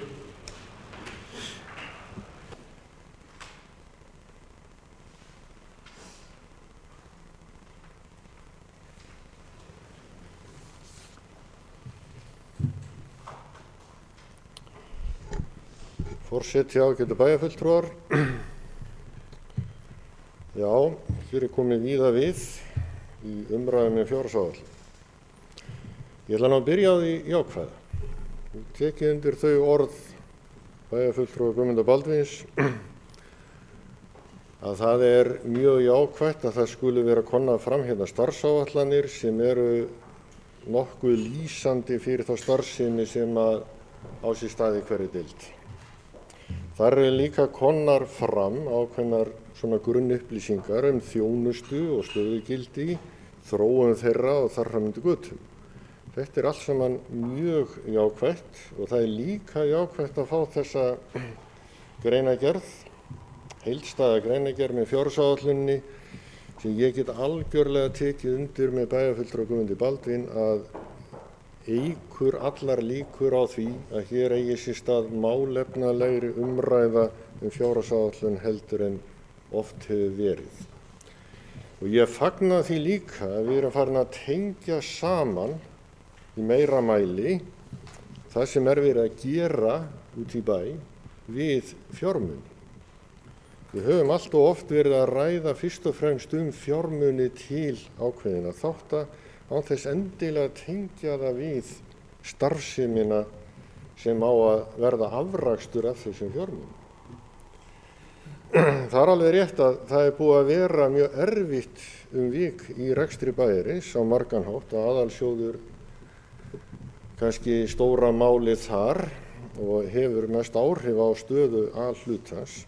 Það er að segja að við erum ekki að afla þeirra tekna sem við þyrftum til að halda úti þeirri þjónustu sem við erum að veita.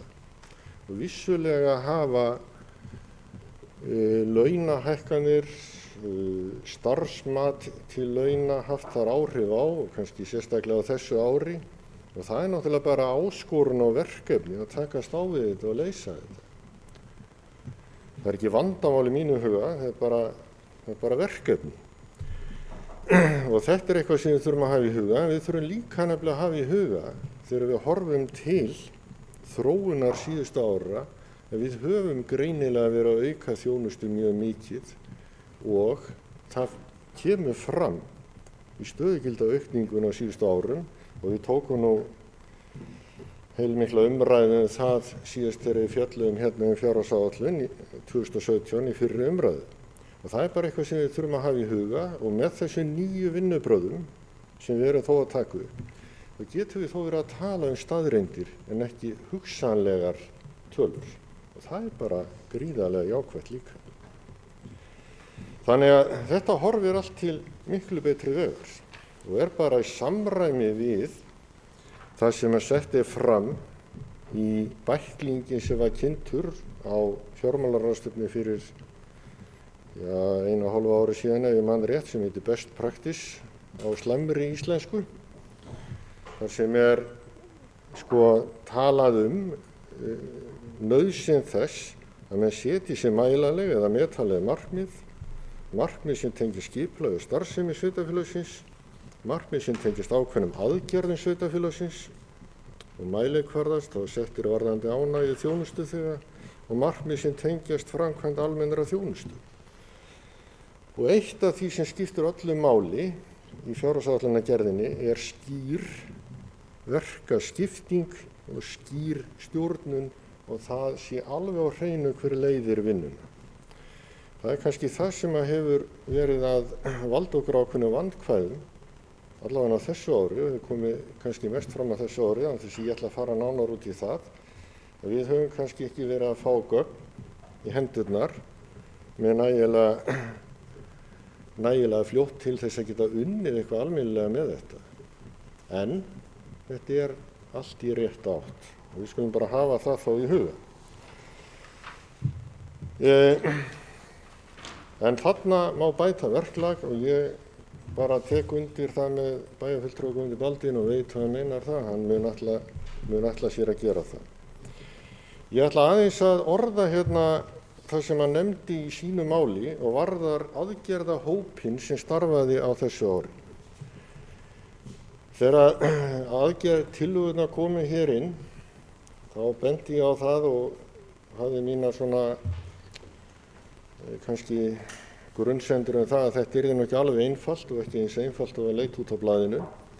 Þarna voru aðgerðir upp á ríflega 400 milljónir króna í hagræðingu eins og bæjarfulltrúi Guðmundur Baldvin kom inn á. Og það er búið að taka tillit til þeirra inn í þeim ramma og inn í þeirri fjárhagsáætlun sem nú liggur fyrir.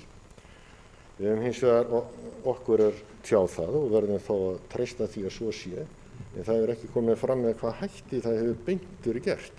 Það er hins vegar komið fram í máli margara framkvæmdastjóra og formanna nefnda þegar var verið að spyrja þá út í það, hvort það væri búið að ná þessum hagræðingum og þessari hagræðingakröfu sem var sett fram á árinu 2016, að svo var ekki nema í litlu mæli. Þannig að ef að þetta er komið inn í áætlunina fyrir árið 2017, þá er verk að vinna. Og það er eitthvað sem að þarf þá bara að hafa í huga þegar maður farin í þetta verkefni, að það er verk að vinna.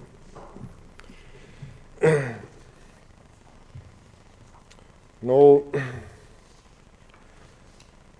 það er eitt sem að mig langar aðeins til að nefna hérna og ég var náttúrulega hálf hissa að bæjarfulltrúi Guðmundur Baldvin kæmi ekki inn á.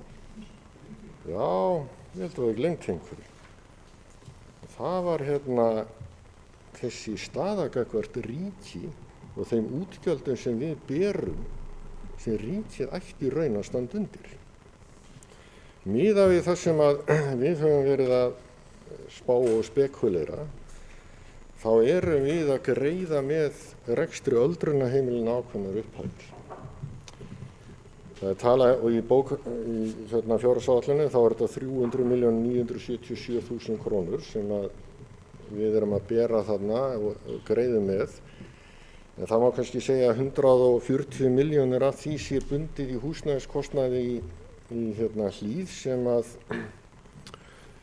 sem að ég held að sé alveg á ekki vona að við náum nokkuð tíman samþykki fyrir að ríki greiði, þannig að við erum þá þarna með einhverja 160 milljónir í dag sem við erum að greiða með eftir að búið er að undirrita og staðfesta nýjan samning og hækkun dvalargjalda. Þetta er veruleg upphæð. Og svo er annað sem að hefur komið fram og er mat sviðsstjóra búsetudeildar með Sviss. Það er að bærinn sé eins og staðan er í dag og eins og þetta lítur út í núverandi fjárhagsáætlun, þá sé bærinn að bera það bil tæpar 260 milljónir að kostnaðinu við málaflokk fatlaðra, sem ég held að hafi nú ekki verið ætlunin upphaflega. Hins vegar hefur heyrst að framlögin verði hugsanlega hækkuð á næsta ári, hugsanlega einhverjar 100 milljónir, þá er þetta eftir einhverjar 150 milljónir. Þetta er náttúrulega eitthvað sem við þurfum að vinna í að breyta. Og það er náttúrulega alveg staðreynd að ef að tekst að vinna sér niður úr þessum hala, þá náttúrulega erum við komið að hlutan í plús, eða hvað. Það ætti allavega að vera. Og þetta er náttúrulega verkefni sem við þurfum þá að leggjast yfir. Við höfum líka bent á það eins og kom fram í máli bæjarfulltrúa Guðmundar Baldvins að þá höfum við lagt til að það yrðu skoðaðar aðra leiðir og farið unnin önnur forgangsröðun varðandi framkvæmdir. Og það er alveg ljóst að við höfum ekki verið hlynnt í að fara í þær framkvæmdir sem er áætlun að fara í á listasafninu, allavega ekki að sinni, og þyrfti að skoða það miklu nánar. Og ég held að liggi nú bara fyrir nú þegar að við erum að tala mun hærri upphæðir heldur en 200 milljónir sikkvort árið, því nú þegar er búið að leggja ákveðna upphæð inn í þetta og það liggur fyrir að þá ættir að leggja meir inn. Þannig að ég hef nú grunum að þetta verði mun dýrara heldur en við höfum hingað til gert ráð fyrir og við höfum svo sem lagt til líka að framkvæmdin við fyrirhugaða samgöngumiðstöð þar sem henni er ætlað að vera hér á þessu svæði sem Ráðhúsið er, henni verið bara frestað og henni er fundið nýr staður. Við höfum lagst gegn því að færa Glerárgötuna því að bæjarfulltrúi Guðmundur minntist á hana áðan og kostnaði við það. Það er algjör fásinna að gera það að mínu mati og ég held við ættum að fara að ræða það miklu frekar að fara að breyta miðbæjarskipulaginu þannig að við séum að vinna þetta einhverju viti og gera það fyrr en seinna þannig að það sé hægt að fara þá að byggja upp á svæðinu. Nú, við höfum líka lagt til og lögðum það til að það er farið í framkvæmdir í staðinn fyrir listasafn og eitthvað annað, þá á öldrunarheimilunum þar liggur fyrir að það er að fara í viðamikið viðhald og breytingar. Það var reyndar samþykkt að setja þar einu upphæð á árið 2020, það er dálítið seint, við hefum viljað sjá þetta á árinu 2018. Þannig geti tínt til eitt og annað. Svo er það heitt að við höfum að mörguleyti átt ágæti samstarf marga þætti í áætlanagerðinni, en það sem að við tölum samstarf er ég ekki alltaf vissum að við séum með sama skilningin á.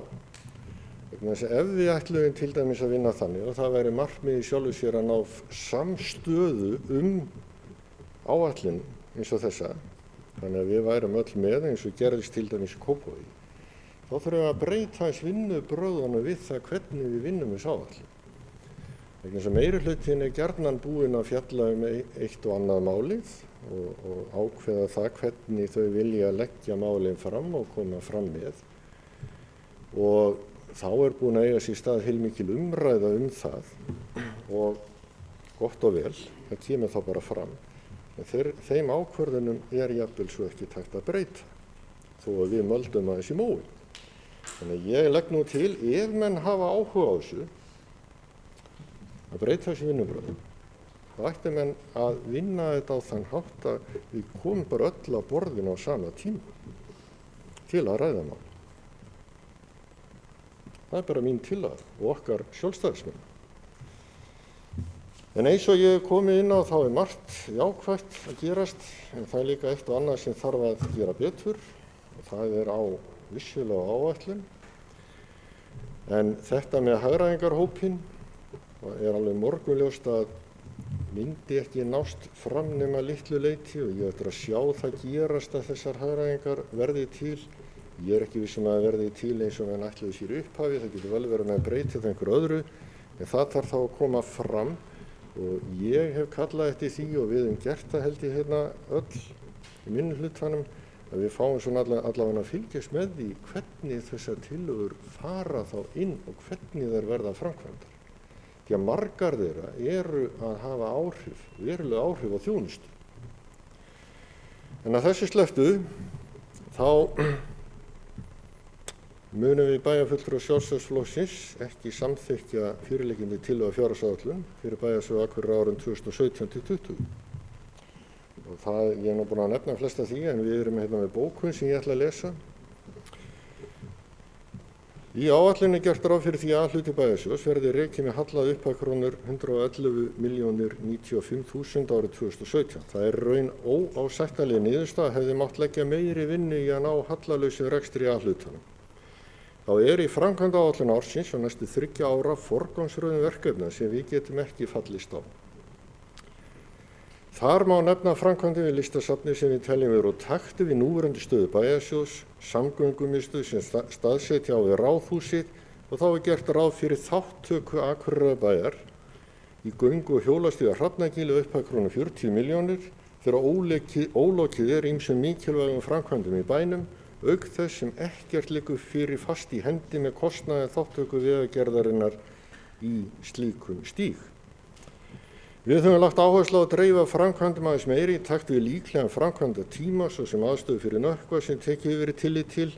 Þá höfum við lagt áherslu á að gert ráð fyrir meiri háttar viðhald og breytingum á öldrunarheimilinu Hlíð sem komið inn í áætlun árið 2020 en við hefðum viljað fara í 2018.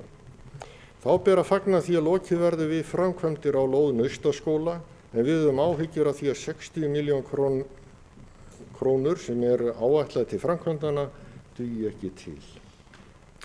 Töluvert hefur rætt samstarf flokka í bæjarstjórn og vill meirihlutinn halda því fram að samstarf allra flokka sé gott. Það má rétt vera ýmsa þætti en samstarf gerð fjárhagsáætlunar þarf að vera mun meira ef það á að nást samstaða hana. Þá þarf samstarfið að byggjast á því að allir komi að sama borði áður en ákvarðanir eru teknar. Svo var ekki í vinnu við gerð fjárhagsáætlunar nú. Það verður þó að taka það fram að samstarfið hefur þó verið meira og betra sumu leyti nú en áður en betur má duga skal. Fjárhagsáætlunarferlið hefur ekki verið nógu gott, óskýr ábyrgðarsvið, gögn verið að skila sér seint og illa og tvísvar þurft að fresta umræðu vegna þessa. Þetta þarf að lagfæra og skerpa á ábyrgð í ferlinu sjálfu. Þá rétt að benda á það sem betur hefur verið gert nú en áður. Við bæjarfulltrúar Sjálfstæðisflokksins höfum undanfarnum árum kallað eftir betri upplýsingum og greiningu við þessa vinnu sem byggja megi ákvarðanir á gögnum. Nú í fyrsta skipti í mörg ár lagðar fram starfsáætlanir nefnda og deilda þar sem koma fram markmið, magntölur og upplýsingar og þjónustu. Þá lögð fram heildstæð greinargerð með áætluninni sem gerir alla umræðu áætlunina markvissar og málefnalegri. Þessu ber að fagna og skapast nú gott tækifæri til að þróa þessu gögn og tæki áfram. Við lýsum fullum vilja okkar til að koma þeirri vinnu nú sem fyrr. Takk.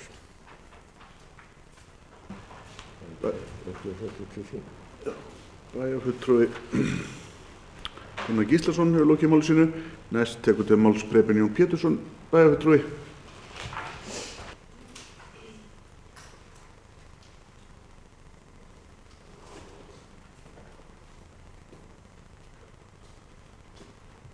Forseti, bæjarfulltrúar.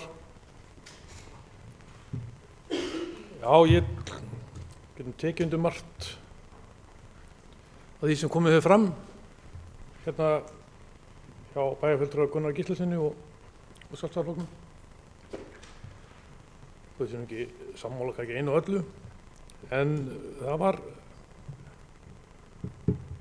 hellingur þar sem hægt er að taka undir.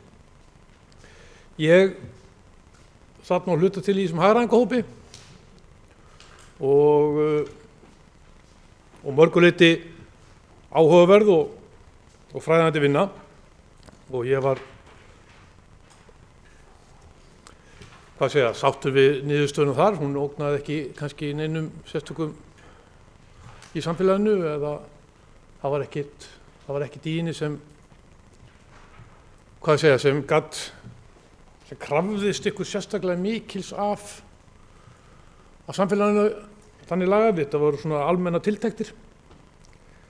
Svo eftir ég að skoða hérna niðurstöðuna og annað, og ég get alveg sagt það líka, ég hefði viljað ganga lengra í þessum hagræðingahóp, en maður fær ekki allt sem maður vill, og get tekið undir á sín tíma sem komið fram líka á þann tíma á málefni hjá bæjarfulltrúa Sóleyjar Björk hjá Vinstri grænum að sakna þess að við færum meira í þjónustuna sjálfa, hvað við þyrftum að þjónusta og hvað við ætlum ekki að þjónusta, og ég er bara sammála því, við hefðum kannski betur farið þá leið líka. En mér finnst alveg ótækt að skila bænum með A-hlutan í mínus. Ekki núna, líka næsta ári og líka þar næsta ári. Og það er ekkert útlit fyrir það að menn skili A-hlutanum á réttum stað við núllið fyrir á næsta kjörtímabili. Það er næsta bæjarstjórn sem ætlar að laga það. Samkvæmt þessu. Fyrir betur verið þá B-hlutinn, hann heldur okkur uppi, en okkar vinna náttúrulega einna mest núna í dag að koma A-hlutur á réttum stað. Og við getum ekki lengra, við eigum að ganga lengra. Það kom inn á, og á rétt hjá í ræðu bæjarfulltrúa Guðmundar að launahækkanir hafa verið töluvert miklar. Og þegar við lendum í því og þróunin verður svo að það kemur launaskrið, þá þurfa menn að bregðast við. Man bregðast við með því að skerða ykkur þjónustu eða menn taka til eða hvort menn geta gert betur en það. Við getum ekki alltaf bætt bara ofan á. Það er almennt sem við gerum í rekstri. Og þá þarf maður að fara í gegnum það og spyrja hvað þurfi nauðsynlega að þjónusta og hvað getum við hvílt í bili allavega. Ég saknaði þeirra vinnu. Við í Bjartri framtíð höfum verið hliðhollir uppbyggingu í Listagilinu. Við höfum sannarlega talað fyrir breytingum á listasafninu og þessu tengibyggingu þar á milli. Við höfum líka talað fyrir því að verði gerð svona áætlun eða framtíðarsýn hvernig menn að sjá fyrir sér nýtingu á þeim breytingum sem eiga að taka gildi. Hvernig menn skapa sér tekjur, hvernig menn láta þessa miklu framkvæmd í gilinu blómstra og jafnvel skila inn tekjum til bæjarfélagsins. Það er ekki alltaf þannig að þegar maður setur upp svona starfsemi að sé ykkur lögmál að það geti ekki skilað tekjum. Það vantar töluvert upp á þarna og ég líka þeirra skoðunar að Akureyrarbær á alveg nóga fermetrum. Að þegar við ætlum að bæta við fermetrum og laga við fermetra, við erum að taka í gagnið töluvert marga fermetra hérna á efsta hæðinni í Listagilinu, að þá hefur okkur alveg skort svo vinna að fara í hvaða eignir eigum að selja. Þar má meirihlutinn alveg hissa hans upp sig og fara svolítið af stað í það að þegar við förum svona byggingastu Listagili, við erum að auka við rekstur þar, hvort það mætti ekki til dæmis selja húsnæðis á Deiglan, Dynheima, hvað með Skjaldarvík. Þessa vinnu kalla ég bara eftir að með fari svolítið kröftulega í. Því við getum ekki endalaust verið að safna eignum. Það kostar líka rekstur.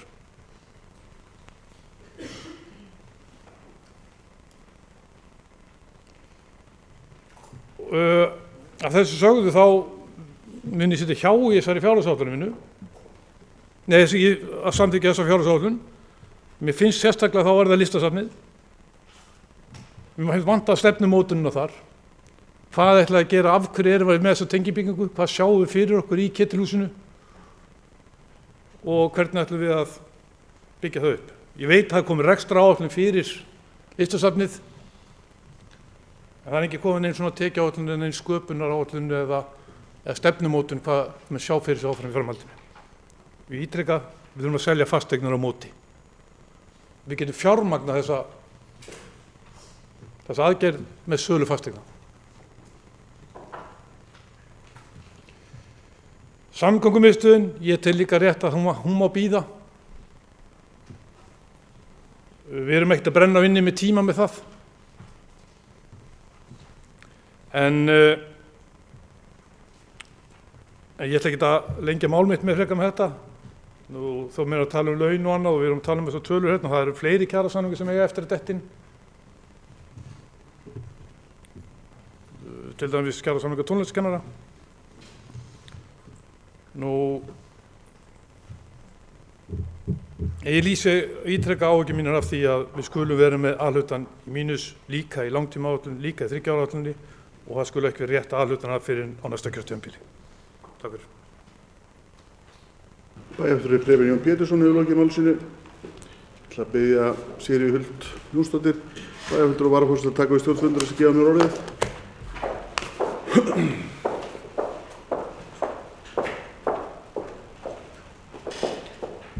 Bæjarfulltrúi Matthías Rögnvaldsson hefur beðið orðið. Forseti, ágætu bæjarfulltrúar. Það er náttúrulega alltaf leiðilegt þegar við náum ekki saman þetta, en ég held að við náum saman þetta í stórum dráttum þó að fólk ætli ekki að samþykkja þetta. Það er einhvern veginn þannig að við viljum að sjálfsögðu vinna þetta í sem mestu samráði, en stundum er það bara þannig að það eru 1 til 2, jafnvel 3 aðilar sem vilja bara fá að ráða þessu. Og ef það er ekki farið eftir þeirra hugmyndum þá er eiginlega ekki hægt að vinna með þetta. Og mér líður eiginlega svolítið þannig. Og svona eins og maður myndi bjóða einhverjum í afmæli til sín og hann myndi bara segja ég ætla að ráða þessu. Það er ég sem ræð. Því ég er stóri kallinn. Ég upplifði þetta þannig. Mér finnst þessi vinna, auðvitað má bæta ýmislegt, en það hefur nú komið fram hjá þeim sem hafa farið hér upp í pontu að það er ýmislegt að fara í rétta átt. Við erum að vinna hlutina betur, við erum með greinargerð, við erum með starfsáætlanir, við erum með hluti sem við höfum rætt að þurft að bæta og við erum að vinna í því. Ég er alveg sammála því að það væri betra að þetta væri í plús og við erum líka að vinna í því. Ég er líka sammála því sem að bæjarfulltrúi Gunnar Gíslason sagði með ríkið, vegna þess að það er stóra máli finnst mér, fyrir þetta það við erum almennt að reyna að gæta aðhalds og vera skynsöm, þá eru einhverstað 500 til 600 milljónir líklegast á ári sem ríkið er að raun og vera að svína á okkur. Og það er það sem mér finnst vera stóri, mér finnst það bara að vera vandamál nummer 1, 2 og 3 líka við. Þetta er rosalega slæmt að við séum einhverja samninga og þeir ná ekki nema bara hluta af leiðinni. Og það er meira þess að viðurkennt jafnvel að ríkisendurskoðun eða öðrum fagaðilum að þeir ná ekki nema hluta af leiðinni. Og það er virkilega slæmt. Við erum kannski eins og var komið inn á 150 milljónir pluss við öldrunarmálin. Við erum að tala um búseta, kannski annað eins. Við erum jafnvel að tala um hof, við notum svona sanngirnisreglu eins og með hof og hörpu. En núna finnst mér náttúrulega að ég sé farin að tala nákvæmlega eins og í fyrra. Þá er mitt talaði um það og þá misti ég mig aðeins, fyrst aðsökunar á því, í fyrra sko. Fólk ætti ekki að vera hissa á því að það væri ekki meirihluti, því það væri ekki tilbúin að vinna með fólki sem ætlaði sér bara ráða einu og öllu. En það er þannig að við viljum að sjálfsögðu vera í samvinnu og samráði. 111 milljónir í mínus er ekki gott mál. Við erum þó að vinna í, við erum eins og með, ef við tökum myndlistasafnið, þá erum við að horfa til þess að selja eignir. Það er vinna í gangi og ég held að vel flestum bæjarfulltrúum sé kunnugt það, að við viljum selja eignir. Það hefur verið rætt nokkuð oft, maður segja hérna í þessu stól. Þannig að það er verið að skoða það að selja eignir og fá peninga, minnka útgjöld. þar. En annars verður rosalega gaman held ég á þessum fundi. Takk fyrir mig.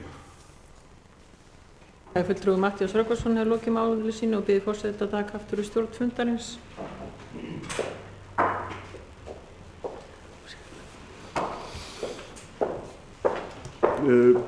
Bæjarfulltrúi Njáll Trausti Friðbertsson hefur beðið um orðið.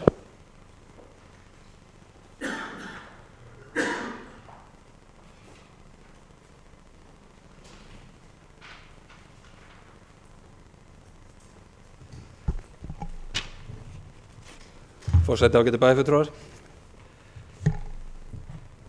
Ég vil bara þar byrja á að þakka formanni bæjarráðs fyrir hans kynningu á fjárhagsáætluninni og þessari ágætu umræðu sem búin að vera í dag.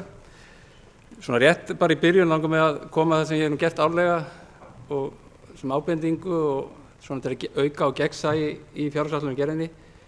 Það er þetta með innri leiguna og þjónustukaupin að setja hana nú inn í fjárhagsáætlunina til að gera hana þá maður þess að bara vera undir sér víðast. Við sjáum bara þjónustukaupin, innri leiguna það er undir, en hún er svo stór þáttur í rekstri bæjarins að hann bara komi fram og verði sýnilegri í plöggunum hjá okkur. Fyrra voru þetta 23% minnum við innri leigan í áætluninni, en hún hefur nú væntanlega eitthvað lækkað skilst með núna á nýjustu tölum. Hún hefur vaxið mjög síðustu 10 ár, en það hefur eins og kemur fram í þessu fínu starfsáætlunum og annað sem er mjög jákvætt hvernig framsetningin er núna varðandi svona, gögnin, að þegar fasteignir voru stofnaðar til þeirra 2002 þá voru þetta 72.000 fermetra ef ég man rétt sem voru þar undir, en í fyrra þá er ekki að tala um leiguíbúðirnar, en í dag er þetta 137.000 fermetra. Þetta er náttúrulega helmingsaukning og þetta er mjög stór og mikil veigamikil þáttur í rekstri sveitarfélagsins, að þá bara kem ég því enn á ný til formann bæjarráðs og inn í fjárhagsáætlunargerðina að maður reynir kannski bara að skoða hægt yfir undirlið undir þjónustukaupin, innri leiga.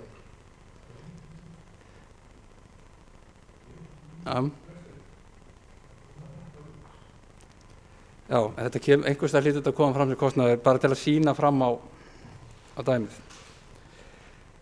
Varðandi síðan ýmsa þætti í þessu. Það er mjög jákvætt þetta með Kópavogsmódeli sem við erum að tala um að gera með svipuðum hætti og Kópavogur að gera í netheimum, auka gegnsæi sveitarfélagsins þar í rekstrinum. Síðan ef við förum bara gegnum punktar sem komið í ræðu formanns bæjarráðs eins og ég er bara hjartanlega sammála honum varðandi samgönguáætlunina, hafnsögubátinn. Það er búið að bjóða hann út. Þetta er tilbúið til undirskriftar, það er búið að fá hagstætt ágætis tilboð. Þetta var inn í samgönguáætlun fyrir þetta ár, ákveðin fjárveiting fyrsta árið að 3. Þannig að þetta er mál sem er raunverulega bara hægt að skrifa undir á næstu vikum og mikilvægt að þetta náist inn í næsta ári. Ef við man töluna þá er þetta á næsta ári hægt að vera 72 milljónir samgönguáætlunum þá, sem var gert ráð fyrir samgönguáætlun sem þetta var komin inn í fjárlögin og síðan 180 þar næsta ár. Þá ætti ríkið að vera með 90% kostnaðinum og hafnasamlag Norðurlands 40%. Flughlaðið þekkjum við, það er dott út samgönguáætlun núna þó að sé búið að framkvæma verki sem átti að setja þessa fjármuni í. Þannig að það er náttúrulega bara að klára það við Vaðlaheiðargöng. Og svo kannski eitt af þessu stórum málum okkar svæði fyrir utan ýmsar, það er náttúrulega Dettifossvegur, sem er náttúrulega svolítið svona grundvallarmál fyrir okkur hér á svæðinu og uppbyggingu í ferðaþjónustu og annað. Og þetta auka tekjur á svæðinu og aðsókn erlendra ferðamanna, þá er þetta risastórt atriði í öllu því dæmi. Og þetta eru 2 milljarðar sem var gert ráð fyrir samgönguáætlun, átti að klárast á næstu 2 árum. Og nú er bara að sjá hvernig það gengur þá að koma því eitthvað áfram. En þetta er okkar einn helsti svona ferðamannasegull á svæðinu og er gríðarlega mikilvægt að náist inn. Þannig að þetta tekur undir þetta. Það er í 3 ára áætlunni talað meðal strengingu Glerárgötunnar, hvort sem það var 2019, cirka bát. En þá vildum maður bara benda á þessar, hvort það sé ekki rétt að skoða það varðandi þrenginguna. Nú hefur maður heyrt tölur, þetta getur verið 400–450 milljóna kostnaði við að þrengja og færa götuna með þeim hætti sem við talaðum í miðbæjarskipulaginu. að raunlega meta þá bara fjárhagslega ávinningin af því í lóðasölun á móti hvað þetta þýðir. Minnstakosti þú gera það þó maður sé nú alfarið og að vera á móti því að þrengja götuna, þannig að þetta sé þá bara til gögn þetta. Þannig með séu bara taka þá meðvituð ákvörðun þá að það sé þá vitneskja kostnaðinn á móti við færslu götunar og að þrengja hana. Að sama skapi, eða sama varðandi bílastæðahús í miðbænum, það hefur ekki verið kannski mikið, við ræddum hérna í fjárhagsáætluninni, í umræðu bara hérna í júní, þar sem við samþykktum að væri farið í svona rekstrarlega úttekt á því að skoða möguleika á að reisa bílastæðahús í miðbænum. Og það væri kannski bara fróðlegt og þá að kostnaðargreina það og sjá hvernig þetta geti verið. Gatna bílastæðasjóður myndi þá farið þá framkvæmd, væntanlega, eða einhver önnur leið. Bara það væri að fróðlegt bara vita hvar það mál stæði í dag, varandi svona í framkvæmdum, til að sjá svona í nýframkvæmdur á næstu árum hvað menn þá að pæla og hvernig þess að vinna þá bak við þetta stendur.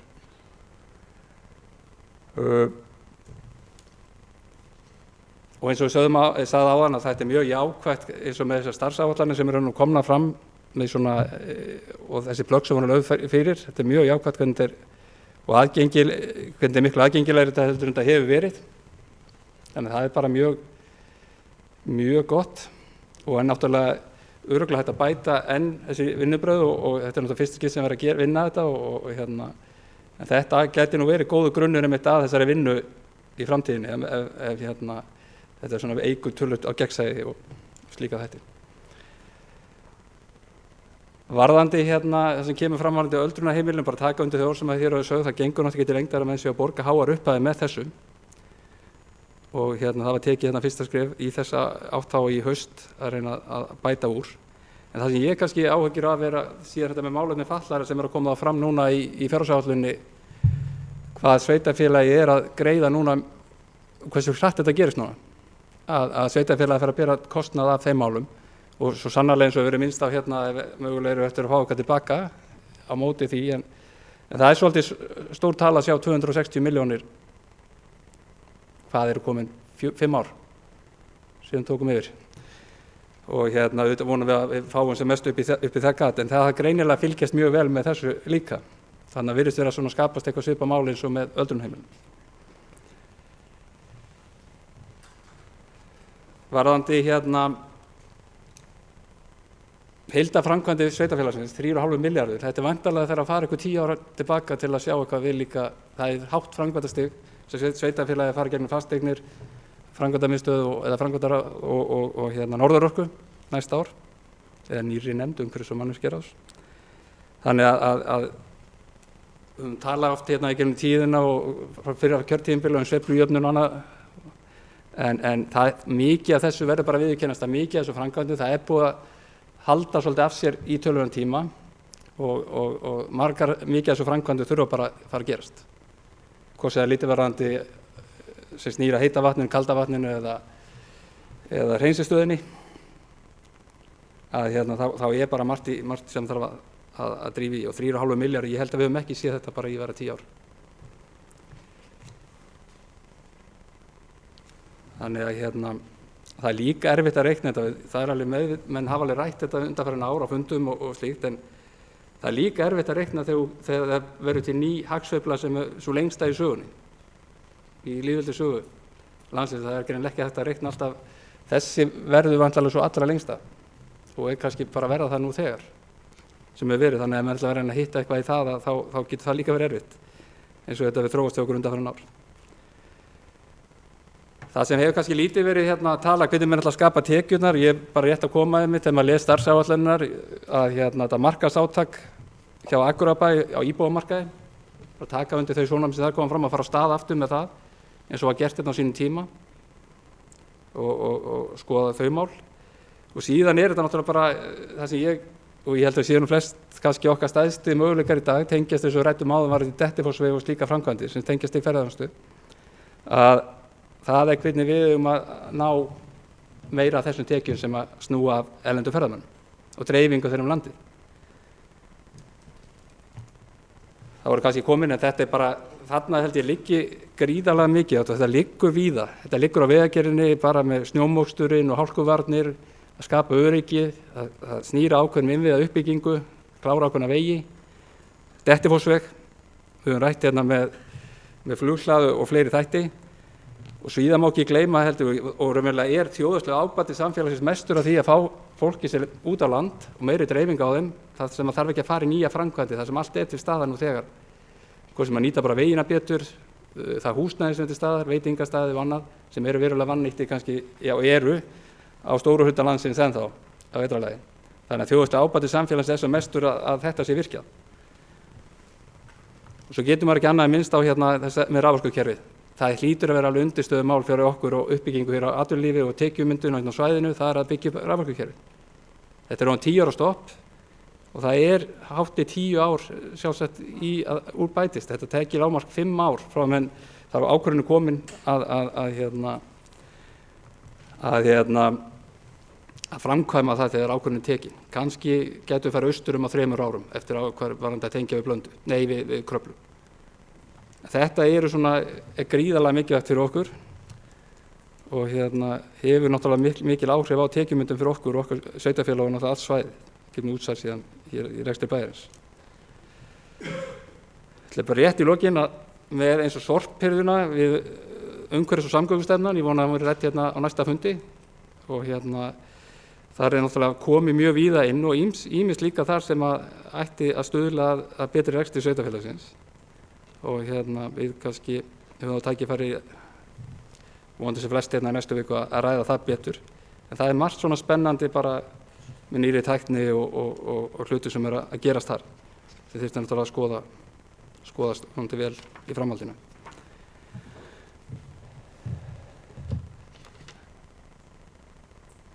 En ég bara þakka kærlega fyrir þetta. Ég reyndi nú að impra á því sem ég vildi ekki vera endurtaka of mikið það sem var komið fram. En bara þakka fyrir góða umræðu og takk fyrir mig. Bæjarfulltrúi Njáll Trausti Friðbertsson hefur lokið máli sínu. Næst tekur til máls Sóli Björk Stefánsdóttir bæjarfulltrúi.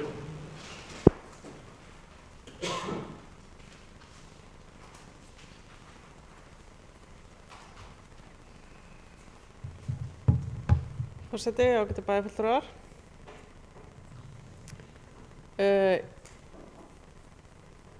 Ég nú tekið undir mjög margt sem hér hefur verið sagt hvað varðar bætt vinnubrögð við fjárhagsáætlanagerð og vil þá sérstaklega nefna starfsáætlanir sem við höfum fengið í hendur allavega fulltrúar í bæjarráði fyrir löngu, eða það að segja, fyrir bara ágætis tíma. Og svo mjög góða greinargerð sem við fengum í hendurnar í fyrradag. Og svo hef ég auðvitað nefnt áður bætt vinnubrögð vegna viðauka og útgjaldaauka. Og ég tek bara undir með bæjarfulltrúa Gunnari Gíslasyni að það er bara mjög mikilvægt að þakka það sem vel er gert og lofa það. En það er auðvitað margt fleira sem er hægt að gera og þá dettur mér til dæmis í hug varðandi bókhald bæjarins. Og þá er ég ekki að tala það sem bæjarfulltrúi Njáll Trausti var að vísa í þetta og opna bókhald Kópavogsbæjar. Ég held að við séum og höfum tekið það umræði bæjarráði og sammála að það sé mjög spennandi leið að fara og ég reikna bara fastlega með að við gerum það og það verkefni sé í vinnslu.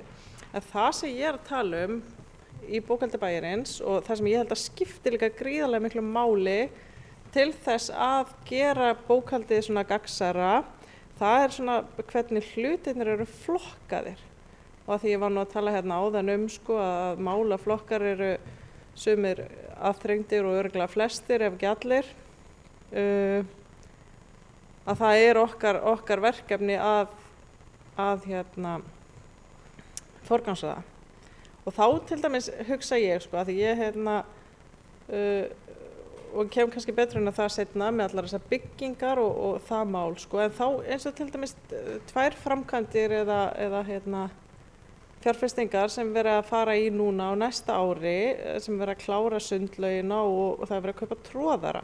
Þetta flokkast hvoru tveggja sem æskulýðs- og íþróttamál og við höfum aðeins rætt hérna til dæmis Hlíðarfjall og í sambandi við hugsanlega útvistur og þeim rekstri og ræðum þetta oft sem mikilvægan þátt í ferðaþjónustu bæjarins. Og sama með sundlaugina.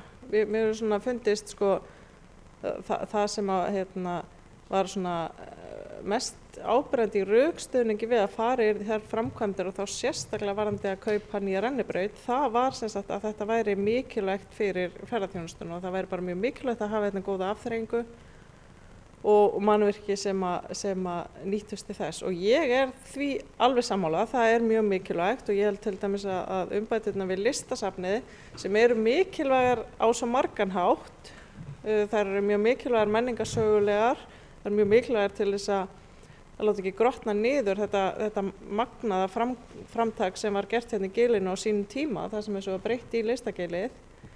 En þá er það líka mikilvægt til þess að sem þáttur í ferðaþjónustu og þetta spilar þetta mjög saman, ferðaþjónustan og síðan bara lífsgæði, almenn lífsgæði bæjarbúa. En mér finnst bara að við ættum að vera kannski aðeins duglegri og þyrftum að kannski endurskoða hvernig við flokkum. Þar að segja, flokkum útgjöldin og þessar fjárfestingar. En þetta var bara svona eitthvað sem ég vildi svona bara nefna til svona áframhaldandi umbóta. Ég er búin að vera að veltast með það með sjálfri mér og inn í sjálfri mér síðustu vikuna og vikurnar hvort ég ætti að samþykkja fjárhagsáætlunina að sitja hjá. Og það eru þetta margt gott og það er margt eins og ég kom inn á og fleiri á kom inn á, margt gott í þessari vinnu og í þessum umbótum sem hafa verið gerðar í fjárhagsáætlunum gerðinni. Og en þá er þetta auðvitað ekki eins og bæjarfulltrúi Matthías kom inn á, þetta er ekki alveg samkvæmt mínu höfði og mér finnst bara asnalegt að sé vera að gera hlutina ekki eins og ég vil gera það. Nei, ég segi svona, það er ekki þannig, en ég skil alveg að það er ekki allir að hugsa nákvæmlega eins og ég og það er bara þannig. En mér finnst nefnilega líka hafa vantað svona upp á samráð vegna þess að þetta er svolítið svona sett fram og beðið eftir síðan gagnrýni í staðinn fyrir og þá ætla ég að koma inn á það sem að bæjarfulltrúi Preben kom inn á, það er að segja aðgerðarhópinn. Það var það sem og þess vegna samþykkti ég fjárhagsáætlunina á síðasta ári vegna þess að við vorum að fara í þessa mjög svo spennandi vinnu sem var aðgerðarhópur. Þar sem ég hélt að við værum að fara að skoða verkefni bæjarins, framkvæmdir og uppbyggingu og forgangsraða pólitískt. Og við að skilgreina hvaða verkefni þjónustu við legðum myndum leggja áherslu á að sinna og hver væru aftar í forgangsröðinni. Og þetta er það sem ég held ennþá að væri besta leiðin. Þetta er það sem var að mínum mati ekki gert. Ég vil samt segja að það er samt ýmislegt gott sem kom út úr þessum aðgerðarhóp. Það er að segja sérstaklega hvað varðar svona framtíðarverkefni og svona verkefnalisti í raun og veru. En þetta með að skilgreina verkefni, þjónustustig og hvernig við erum að reka þetta bæjarfélag, það var ekki gert og það olli mér gríðarlegum vonbrigðum og var auðvitað ástæðan fyrir því að ég samþykkti ekki tillögur aðgerðarhópsins og hlaut fyrir það mikla reiði félaga minna í aðgerðarhópnum. En þetta er það sem mér finnst bara skorta í þessari fjárhagsáætlunarvinnu, það er að við séum að ræða verkefni og við séum að forgangsraða þeim. Og þegar ég segi við, þá er ég að tala um okkur í bæjarstjórn og bæjarráði sérstaklega, af því að þetta fer þessi vinna mikið til fram í bæjarráði. Útfærslan er auðvitað út í nefndunum, en við verðum að hafa heildarsýnina vegna þess að við erum að skipta fénu á milli málaflokkana, þannig við verðum líka að hafa heildarsýn yfir hvaða verkefni við ætlum að leggja áherslu á og hver ekki. Og þarna finnst mér bara vera pottubrotin og upplýsingaflæði ekki nógu gott og sakna meiri samvinnu og meira samráðs í þessu. Bara svo það sagt. Og þá ímynda ég mér að þeir sitja allir nánast bara í spennu kasti yfir hvort ég ætla að samþykkja þessi fjárhagsáætlun eða ekki, það kemur í ljósa eftir. Að það eru nokkur mál sem að ég vil nota tækifæri að ræða. og það er til dæmis þetta með að safna eignum og það var í þessari fínu greinargerð sem við fengum inn í fyrradag, kemur meðal annars fram að fermetra fjöldi fasteigna í eigu Akureyrarbæjar hefur aukist úr 72.000 fermetrum í 137.000 fermetra, eða nærri því tvöfaldast. Og sama tíma hefur bæjarbúum fjölgað úr 15.656 upp í 18.139 2.500 manns tæplega. Þannig að þarna er greinilega einhver þensla, einhver bólga sem að þarf að huga að og auðvitað þurfi að huga því að selja eignir þegar við erum alltaf að byggja nýtt.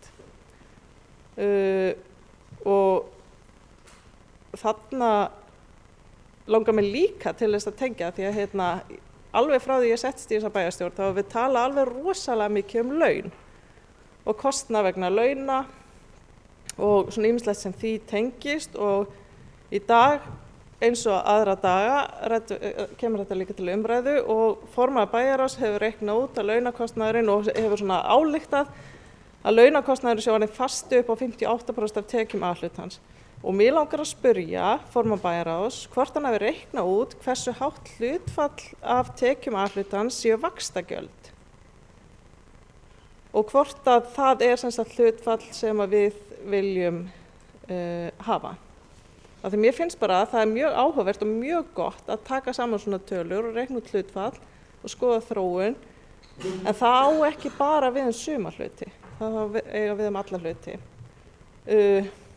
Og í tilefni af þessu þá vil ég hér hefur bæjarfulltrúi Gunnar Gíslason talað það og ég tek hjartanlega undir með honum að það sé ekkert vandamál að koma til móts við launahækkanir, þetta er bara verkefni. Og ég bara gæti ekki verið meira sammála bæjarfulltrúi Gunnari. Þetta er ekkert vandamál. En þá komum við aftur að þessu með pólitíska umræðu og þar vil ég byrst afskonar, ég er pínukveðið. Þar vil ég segja að það er bara eitt að segja svona, en síðan er annar hlutur og það er það hvaða skilaboð samninganefnd Sambands íslenskra sveitarfélaga fær héðan úr salnum og frá bæjarráði. Vegna þess að það er bara þannig að þau skilaboð eru ekki á þá leið að það sé stemming fyrir launahækkunum og þvert á móti. Þetta verður alveg mjög skýrt.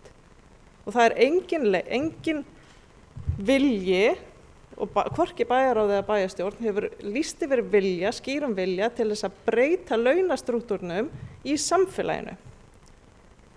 Í samfélaginu þar sem starfsmenn sveitarfélaga eru langt launalægri en starfsfólk annarra aðila. Og mig langar til þess að nefna dæmi að samkvæmt tölum frá Hagstofunni fyrir árið 2015 var meðaltal heildarlauna starfsmanna sveitarfélaga 490.000 krónur á mánuði.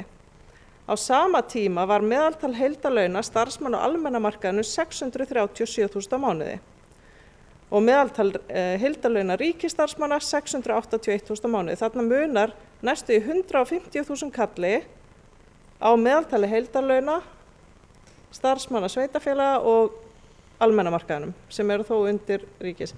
Og ég veit að heildarlaun er ekkit endilega viðmið sem að nær yfir allan skalan, það er fullt af hlutum í þessu, en samt sem áður þá er það bara þannig að það eru heildarlaunin sem ráða því við hvað lífskjör fólk býr. Og það getur vel verið að hluti af þessu sé tilkomin vegna yfirvinnu eða vaktavinnu, en það er það bara þannig að fólk er í þannig greinum að það býðst eða þannig störfum að það býðst. Þetta býðst alls ekki öllum og þess vegna er fullkomlega eðlilegt í þessu samhengi að tala heildarlaun og bera þau saman. Og þetta, að því ég var að segja ykkur, 150.000 kall á mánuði gerur þetta og ég reikna með að bæjarfulltrúinn Njáll Trausti sem er löngu búinn að reikna þetta út, tæplega 1,8 milljóna á ári.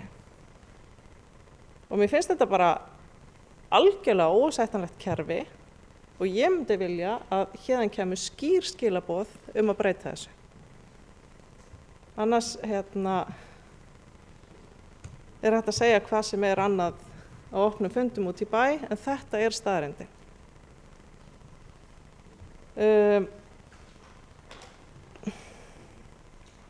Ég ég held að sé ekkert meira svona í augnablikinu, jú það er eitt sem ég langaði til að tala eða tvennt reyndar hérna, skipaði þetta. Samgöngumiðstöðin. Ég alveg sammála því og það náttúrulega, sko, maður verður auðvitað að hugsa þetta í samhengi að ég var að tala hérna og inn eftir tölum vaxtagjöld, hlutfall af tekjum og þetta allt saman. Auðvitað þarf þá að bara skoða það í samhengi við framkvæmdir og þar vil ég nefna samgöngumiðstöðina. Og að mínu mati þá má alveg bíða með að byggja eitthvað stórhýsi fyrir samgöngumiðstöð. Ég er ekki viss að megi bíða mikið með að búa til samgöngumiðstöð.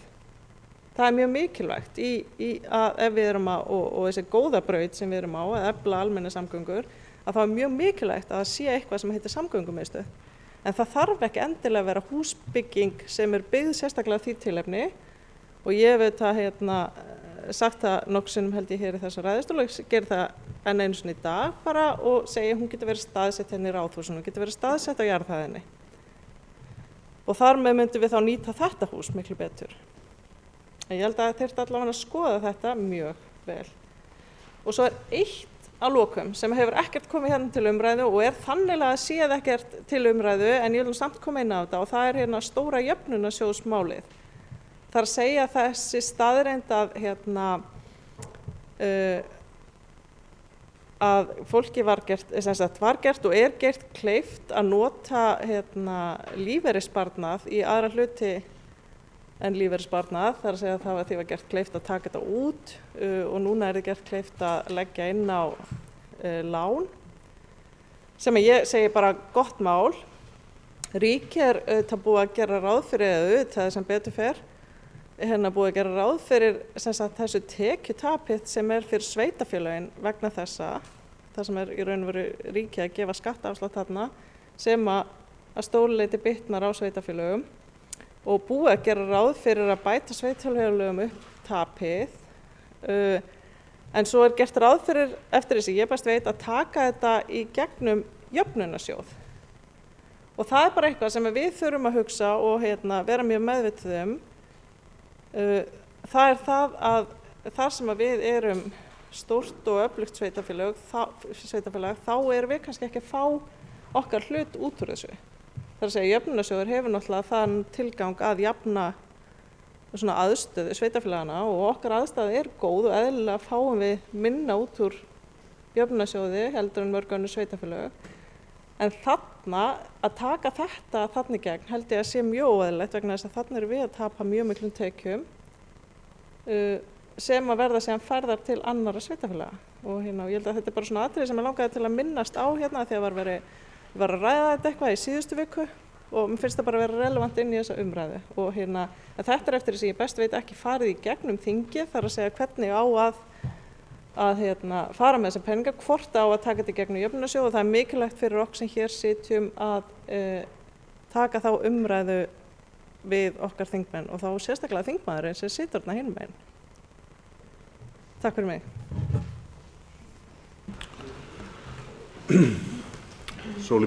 Bæjarfulltrúi Sólbjörg Stefánsdóttir hefur lokið máli sínu. Næst tekur til máls bæjarfulltrúi Eva Hrund Einarsdóttir.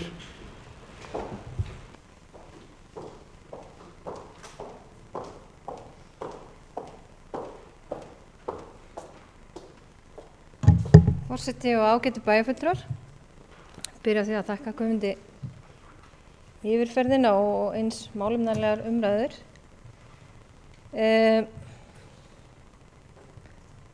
Bæjarfulltrúi Gunnar kom nú yfir flest af því sem að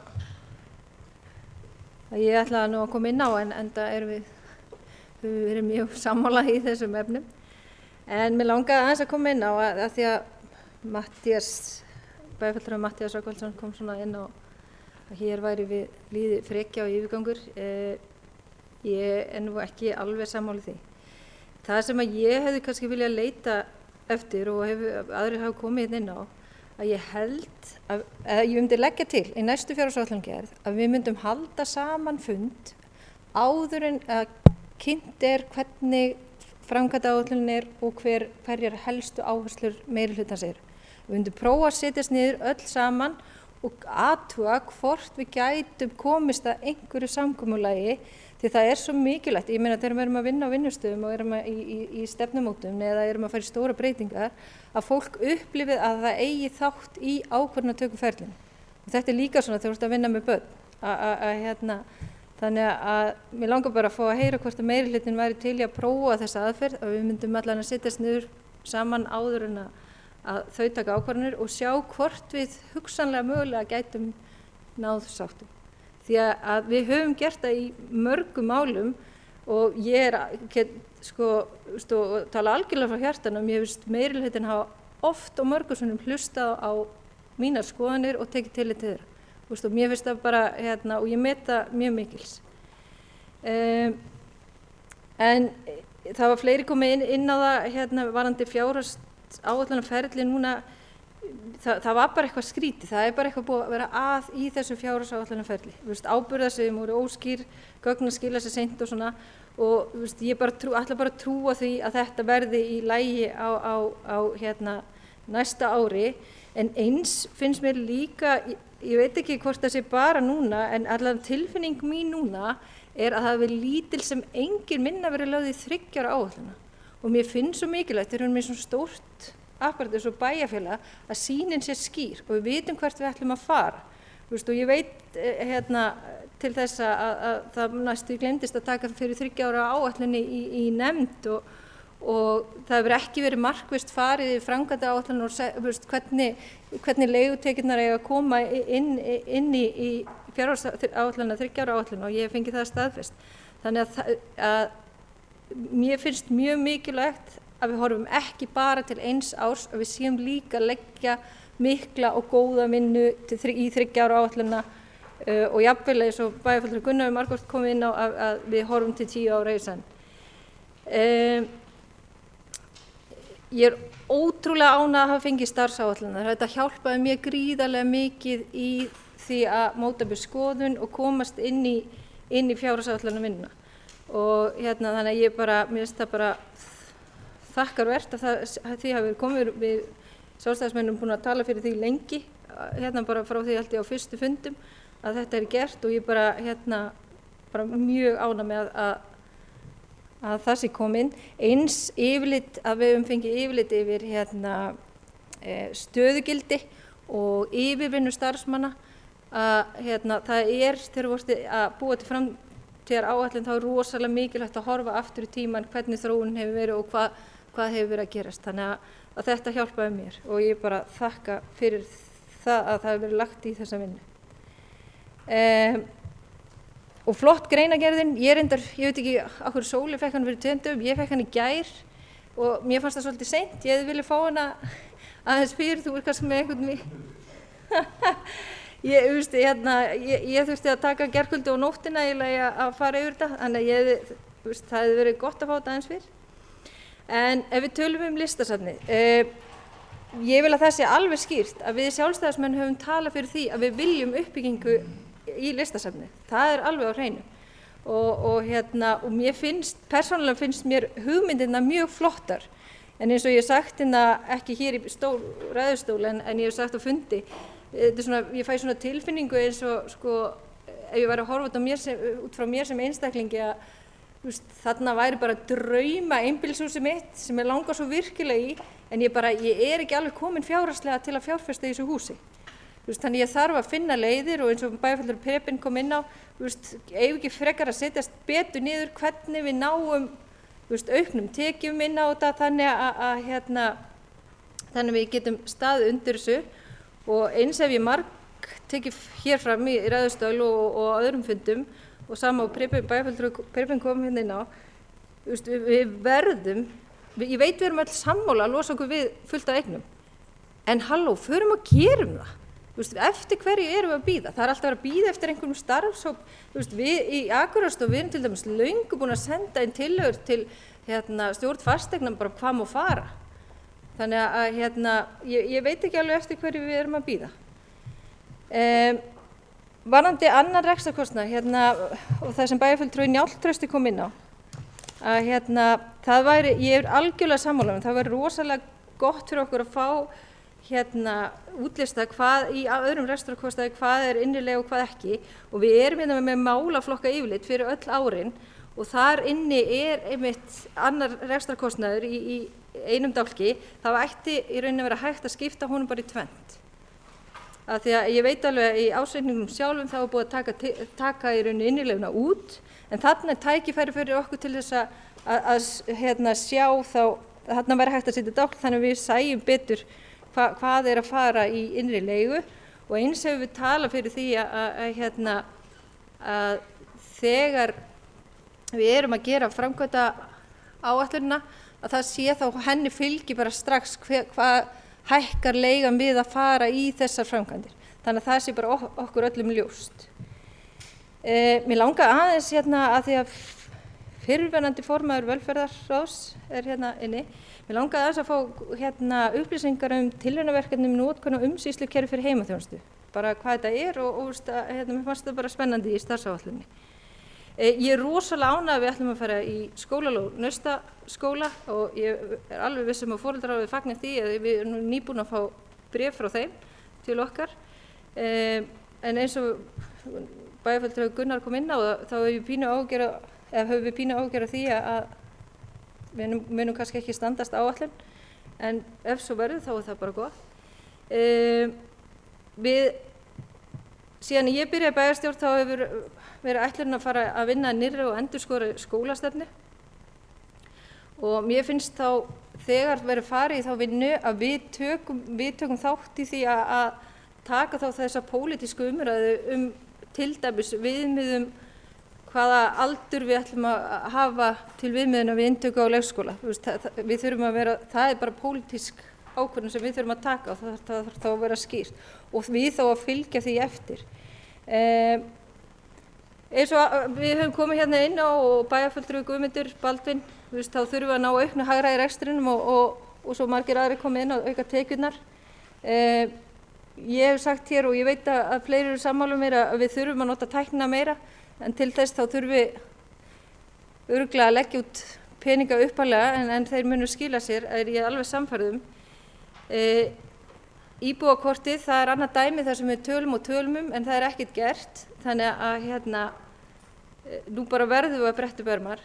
Ég er á því að við ættum að skoða að taka út hina þessa verkferla, eru öll þessi eru verkferlarnir í lagi, gætu við stytt á, gætu við gert á betri, fara yfir þjónustustigið og þá þjónustu sem við erum að veita, og mér langar bara að spyrja meirihlutann því hvort að það sé ætlunin að fara yfir það.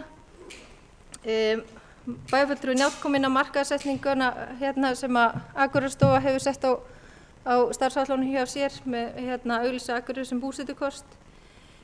Síðan finnst mér gríðarlega mikilvægt, og ég veit að bæjarfulltrúi Gunnar hefur mikið talað fyrir því að stemma við aukningu á stöðugildum. Að við séum bara með það skýrt að við séum ekki að fara að auka stöðugildi bæjarins eins og staðan er núna. Og það þurfi þá að vera vel ígrundaðar ákvarðanir ef svo á að vera.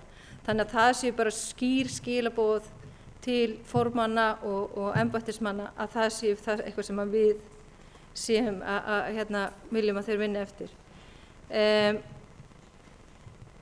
Ég fagna því að það eigi að fá ráðgjafinn til þess að fara yfir málefni fatlaðra og fara yfir þann málaflokk, því að þar eru eins og hefur komið fram við að greiða með þeim málum sem við ættum ekki verið að greiða. Eins ættum við að horfa fyrir alvöru til þess að auka samstarfi nærliggjandi sveitarfélög, því að þar getur hugsanlega verið einhver tækifæri fyrir okkur til sparnaðar. Ég er pottþétt að gleyma einhverju, en já, það er annað á fyrsta árin okkar saman þá óskuðum við eftir því að farið yrði reglulega inn í nefndirnar með fjárhagsáætlun og formenn og embættismenn sem sýndu okkur það hvort við værum að standast þær, og það hefur verið gert allavega í þeim nefndum sem ég er og mér finnst það rosalega gott, en mér finnst að þurfa að koma kannski skýrt fram frá meirihlutanum eða okkur hvað á að gera ef við erum að fara fram úr. Það sé þá skýrt til formanna og embættismanna til hvaða viðbragða á að taka. Mér finnst það fundir stundum vanta upp á það.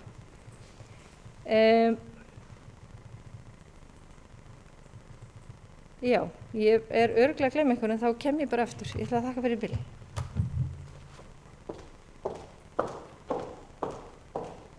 Bæjarfulltrúi Eva Hrund Einarsdóttir hefur lokið máli sínu, þá er það næst Silja Dögg Baldursdóttir bæjarfulltrúi.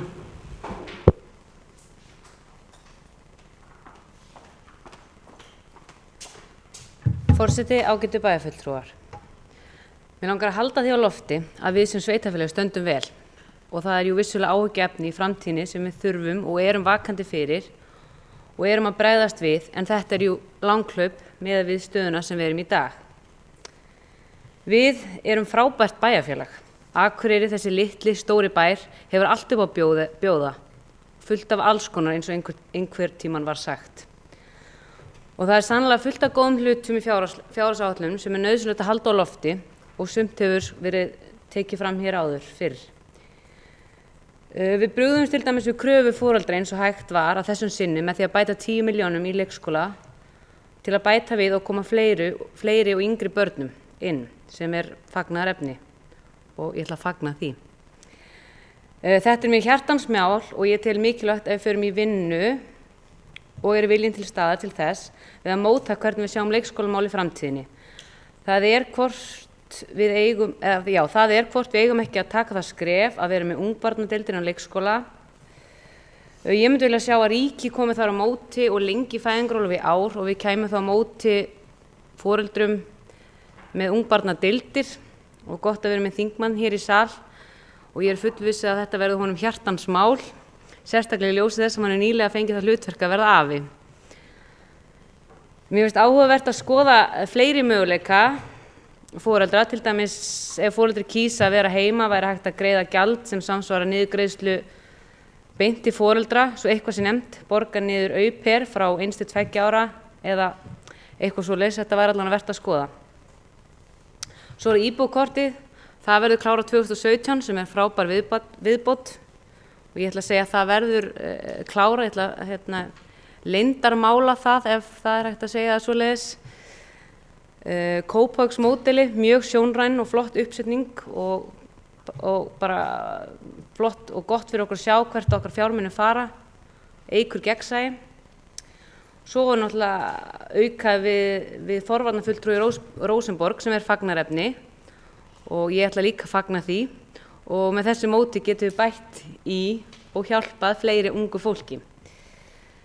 Við getum farið og náð í unglinga sem hafa einangrast félagslega og eru líklegir til þess að leiðast í fíkniefni eða andleg veikindi á borð við þunglyndi eða kvíða. Ég tel að með því að setja fjármagn þarna á þessum tímapunkti í lífi fólks þá sparar það pening annars staðar í kerfinu. Þessir einstaklingar eru oft þeir sem komast ekki til dæmis út á vinnumarkaðinn og enda á fjárstyrk hjá bænum. Tölum ekki að ef vel tekst til þá er möguleika á betra lífi því brugðist var við á réttum stað í lífinu.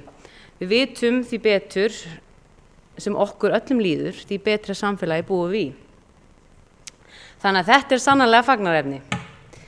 Ég er allavega búin að eiga góðan dag og enn betri viku og ætlaði bara að vera jákvæð og fagna því sem gott var, sem skila sér oft betur en hitt. En svo get ég ekki setið á mér.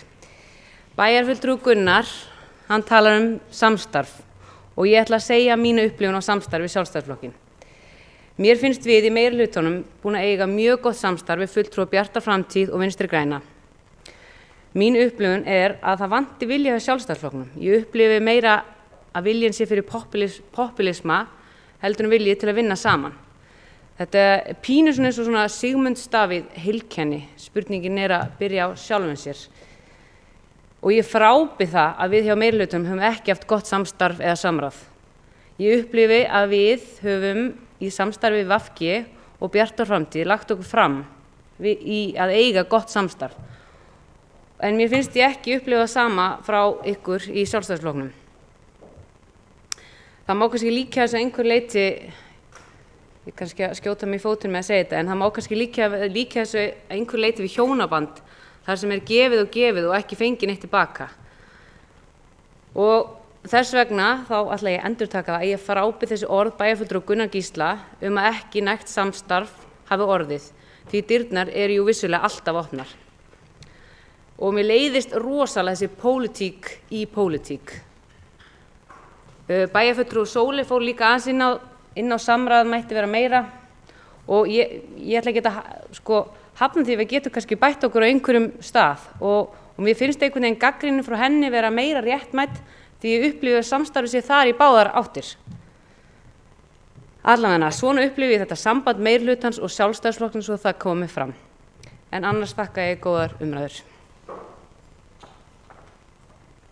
Bæjarfulltrúi Silja Dögg Baldursdóttir hefur lokið máli sínu. Næst tekur til máls Guðmundur Baldvin Guðmundsson, bæjarfulltrúi.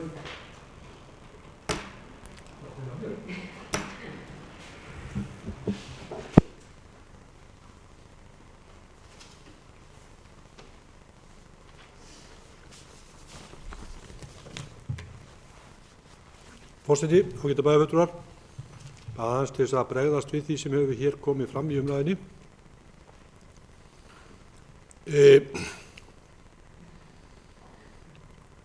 Varðandi tillögu aðgerðahópsins sem bæjarfulltrúi Gunnar kom inn á, þá er það alveg ljóst að það er tekið tillit til þeirra í þessu fjárhæðum sem við erum áætla í ramma fyrir árið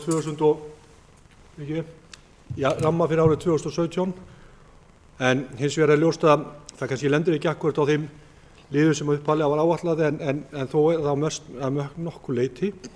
Þetta er eitthvað sem við þurfum að fylgjast með og eins og kom fram í máli mínu hérna upphafi þá náttúrulega er þarna staðan svo að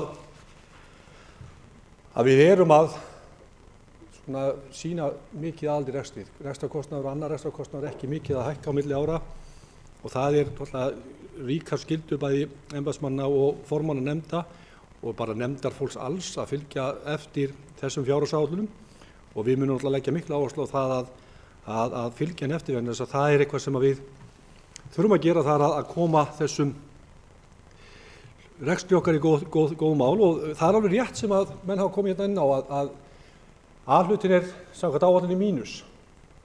Ég held að við séum, ég vissu kannski get ekki alveg fullyrt það, en ég held að sé fá sveitarfélög sem taka inn lífeyrisskuldbindinguna, þar að segja þessar hækkun á framlagi til lífeyrissjóða sem gert ráð fyrir okkur upp á 240 milljónir.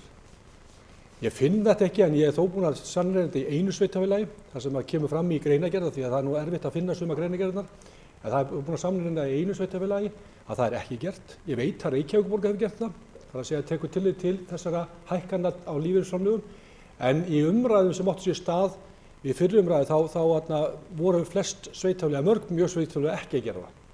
Þannig að ef við höfum til dæmis farið sömu leið og Garðabær sem það kemur fram í greinargerð þeirra, þeir taka ekki tillit til þessa, þá höfðu við bara geta skilað fjárhagsáætluninni í A-hluta í plús. Það er bara einfalt, þannig að það er bara svona eitthvað að segja, þetta er eitt af það sem gerir það að A-hlutin er í mínus. Við erum að taka tillit til 240 miljóna sem ég er ekki viss að öll sveitarfélög sé að gera og kannski ekki mörg. En ég veit þó að Reykjavíkurborg gerir það. Þannig að bara svona því sé haldið til haga. Það er alltaf gott að vera í góðri bæjarstjórn og bæjarfulltrúi Gunnar kom inn á og benti mér á að ég hef gleymt mikilvægum þáttum sem ég er búin að tala svo mjög oft að ég hreinlega bara gleymdi að minnast á það núna. Það er þessi samskipti við ríkið. Ég var ágættur fundi í gær með sveitarstjórnarmönnum og þar var akkúrat verið að ræða samskipti við ríkið og það virðist vera eini aðilinn sem getur í raun alltaf svikið samninga eða þarf ekki að standa við þá, getur falið sig á bak við fjárlög. Og það er eitthvað sem er algjörlega óþolandi. Bæjarfulltrúi Gunnar bendir á að staða gagnvart ríkinu í málum fatlaðra sé í mínus og hann talar þarna einhverjar 260 milljónir sem við vonum nú að kannski verði ekki alveg svo miklu. Við erum að gera væntingar að tekjur á jöfnunarsjóði verði eitthvað aðeins herri heldur en við þó erum að gera ráð fyrir í áætlunum en við höfum ekki alveg fast í hendi þannig við getum ekki tekið tillit til þess í áætlunum. En hins vegar höfum við boðað það að við þurfum að leggjast yfir þetta, hvernig við erum að ráðstafa peningum okkar í málaflokki fatlaðs fólks og það er eitthvað sem við ætlum að setja vinnu í gang við. Hins vegar er það bara þannig að ég held að við þó svo við leggjumst í þetta þá verður þetta alltaf þannig að samfélagið þarf eitthvað að greiða með þessu. Við komumst ekki hjá því að það er alltaf eitthvað, það er bara þannig Það verður alltaf einhver kostnað sem lendir á sveitarfélögin, en ég held sem voru það sé mjög mikilvægt að koma til botnið því hvað við eigum að borga og hvað við eigum að gera. Það hefur verið rætt forgangsröðun og bæjarfulltrúi Gunnar kom inn á forgangsröðun framkvæmda. Það er náttúrulega bara þannig að við erum þetta er okkar áherslur í meirihlutanum, við stöndum á þeim. Það síðan verður að ráðast, það hefur verið rætt það að kostnaður verði miklu meiri heldur en þær 400 milljónir sem að gert ráð fyrir. Það er náttúrulega eitthvað sem við náttúrulega hljótum að horfa fram á ef kostnaðaráætlanir, það búist við því að kostnaðaráætlanir liggi fyrir núna á næstunni, og ef þetta verði eitthvað miklu hærri fjárhæðir þá þurfum við bara að endurskoða málin. Það er ekki, við erum núna að gera ráð fyrir 400 milljónum og með þau vinnubrögð sem við ætlum að beita þá þurfum við þá að taka pólitíska ákvörðun það hvort við ætlum þá bara að hörfa eða draga úr eða gera með einhverjum öðrum hætti. En eins og staðan í dag þá eru gert ráð fyrir 400 milljónum í framkvæmdina og það er eitthvað sem við erum að stefna að. Það er talað að samstarf meiri, menn töluðu hér samstarf meiri og minnihluta. Það er nú alltaf svoleiðis að maður vil alltaf gera betur. Það er nú samt líka þannig að við teljum okkur hafa gert ýmsa hluti vel og höfum verið að leggja áherslu á samstarf, en það er alltaf þannig að það er voðalega auðvelt að gagnrýna það. Ég hef verið sjálfur í því hlutverki. Ég hef setið hinum yfir borðið og það er miklu auðveldara að gagnrýna heldur en að standa hér hinum yfir borðið og vera að kalla eftir samstarfi, eins að það er fullt af ákvörðunum sem þarf að taka og fullt af hlutum sem eru ræddir og ég hef líka bent á það og ég geri það hér og enn aftur að það væri rosalega gott ef við sæjum hér fram á bæjarfulltrúa í starfi þar sem við gætum þá átt betri samræður á daginn á vinnutíma. Við séum ekki að senda á milli okkar tölvupósta eftir miðnætti eða eitthvað slíkt, þannig að það er til dæmis eitt sem við mættum og gætum bætt í vinnubrögðum í bæjarstjórn. Þannig að það er nú svona eitthvað sem við varðandi Drottningabrautastíginn, framhald á honum fram í Hrafnagil. Það er náttúrulega eitthvað sem það er einhverjir fjármunir þarna sem eru gert ráð fyrir stígagerð. Ég meina þetta er náttúrulega miðað við allt sem að ríkið virðist vera að svíkja þessa dagana, þá eigum við ekki trú á því að ríkið Vegagerðin komið með fjármagn í þetta á næsta ári. Þannig að ég held að þetta sé nú eitthvað sem við munum þá bara nýta í okkar ranni, en við sýndum vissilega samstarfsvilja við Eyjafjarðarsveit, en ég held að við ættum nú líka bara að taka aðeins skrefi lengra og bæjarfulltrúi Gunnar var með ágætis eða bað hér ágætisumræðu í síðasta bæjarstjórnarfundi þar sem var rætt samstarfssveitarfélaga eða sameiningarsveitarfélaga og hvernig við getum skoðað það í heild sinni. Það er eitthvað sem við þurfum að horfa til. Bæjarfulltrúi Preben talaði þennan halla á A-hluta. Ég hef búin að ræða það. 240 milljónir hefði kannski bara gert það að þetta hefði allt saman í plús og allir verið mjög hamingjusamir, en það er einhversið þannig að ég tel í rauninni að það er einhversið 240 milljónir eru ef að þetta samkomulag kemst ekki í gegnum Alþingi sem að maður veit ekkert hvort það gerir, en hins vegar ef að samkomulag næst þá erum við ekkert að spara þessar 240 milljónir, en við erum klárlega að spara einhverja 150 upp undir 150 vondi, þannig að það hefði hleypt okkur í og það leipur okkur í plúsin, en við þurfum samt að halda vöku okkur og það hefur komið fram hérna í máli mínu að þetta er mjög aðhaldssöm fjárhagsáætlun og hún krefst þess að menn sýni aðhald í öllu kerfinu. Það verður ekkert einfalt og þegar bæjarfulltrúi Eva talar það að við þurfum að horfa til stöðugildana, ég er alveg sammála þessu og ég stundum við þurfum bara að reyna að koma þessu inn í alla nefndir, og það er ekki bara meirihluti og ekki bara formaður, ekki bara embættismaður, það eru nefndirnar sjálfar sem eiga bara að vera meðvituð það að við erum ekki að vera að bæta við stöðum og við stundum látum eftir. Ég meina bæjarfulltrúi Silja kom inn á hér forvarnafulltrúana, við erum að samþykkja það til 1 árs, en ég vil líka fá að sjá nákvæmlega hvernig það er að skila sér. Þess að það er voða auðvelt að búa til stöður og segja að það sé nauðsyn og það sé þörf og svo framvegis. Hver vill ekki bæta við starfsmönnum í öllu kerfinu? Það er mjög einfalt. Þannig við þurfum líka að þegar við setjum eitthvað í ganga eins og við ætlum þó að gera þarna, þá þurfum við í rauninni að elta það upp og vita hvaða árangri það er að skila. Það er nú svo að hér voru rædd meðal annars Preben og Eva töluðu hér að seinagang og slugsugangi í sölu eigna. Það má til sanns vegar fara, við hefum getað verið komið lengra með það. Þar spiluðu bæði Alþingiskosningar og formannsraunir inn í, það verður bara að segja þess að í Samfylkingunni, að Logi Már bæjarfulltrúi leiddi þetta verkefni og það bara dróst aðeins. Það er líka stjórnsýslubreytingarnar, það er ýmislegt sem olli því að þetta fór aðeins út af sporinu. Við erum búin að setja núna kraft í þetta, það er búið að funda og við ætlum að knýja þetta mál áfram. Ég er deilega við þeirri skoðun manna hér að við þurfum að hraða þessum og selja eignir. Við erum bara með á mikið eignum og við höfum tækifæri að losa okkur við eignir, þannig ég held við eigum að horfa til þess. Og ég vona vænt til þess og við erum búin að skipa nýja fulltrúa í þennan hóp og ég held að við sjáum alveg hlutina vonandi fara að gerast hraða heldur þeir gerðu áður. Auk þess sem að við erum líka búin að kannski loka málinu varðandi stjórnsýslubreytingarnar, þannig að það er komið þá meiri festa í það hver stýrir því af hálfu embættismanna. Þannig að við svona sjáum vonandi til gerast eitthvað í þeim málum. Bæjarfulltrúi Preben talaði framtíðarsýn Listasafnsins. Ég get alveg tekið undir það. Við þurfum að móta okkur einhverja sýn þar. Þetta er merkilegt verkefni og við getum í rauninni og eigum að geta náð og eigum að horfa til þess að það sé verið að búa til eitthvað sem skapar tekjur. Það er alveg rétt og ég held að það þurfum við bara að leggja áherslu á þegar við höldum vinnuna áfram og það er þannig að það er svona, ég sé alveg tækifæri í því. Hann talaði það að það væri nokkrir kjarasamningar eftir. Ég held að sé nú bara ótilstandandi kjarasamningi tónlistarskólakennara og hann benti á þá. Ég held að sé mjög mikilvægt að menn nái til lands í þeim samningum. Það er ófært að ein stétt skuli vera með ófrágengna samninga en það er margt sem veldur því að það hefur ekki náðst en ég held að standi ekki ég vil meina að sveitarfélög vilji klára þetta mál. Þannig ég trúi nú að menn reynir nú að klára það sem fyrst.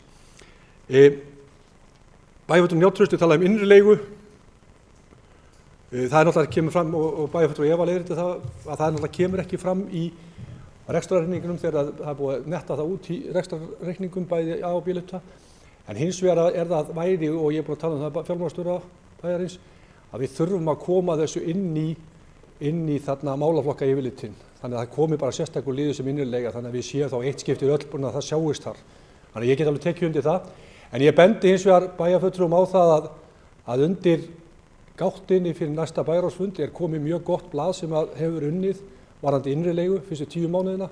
Þannig að þar erum við að bæta vinnubröðin. Við erum í rauninni að fara að taka upp svona og við höfum talað fyrir því og ég legg áherslu á það að við komum í bæjarráð með meiri upplýsingar heldur bara mánaðarleg uppgjör heldur þá komum við með einhver svona statistik einhverja tölur og fjármálastjóri hefur akkurat útboðið núna mjög gott og greinargott yfirlit yfir innrilegu fyrstu 10 mánuði ársins 2016 sem ég skora bæjarfulltrúa að kynna sér.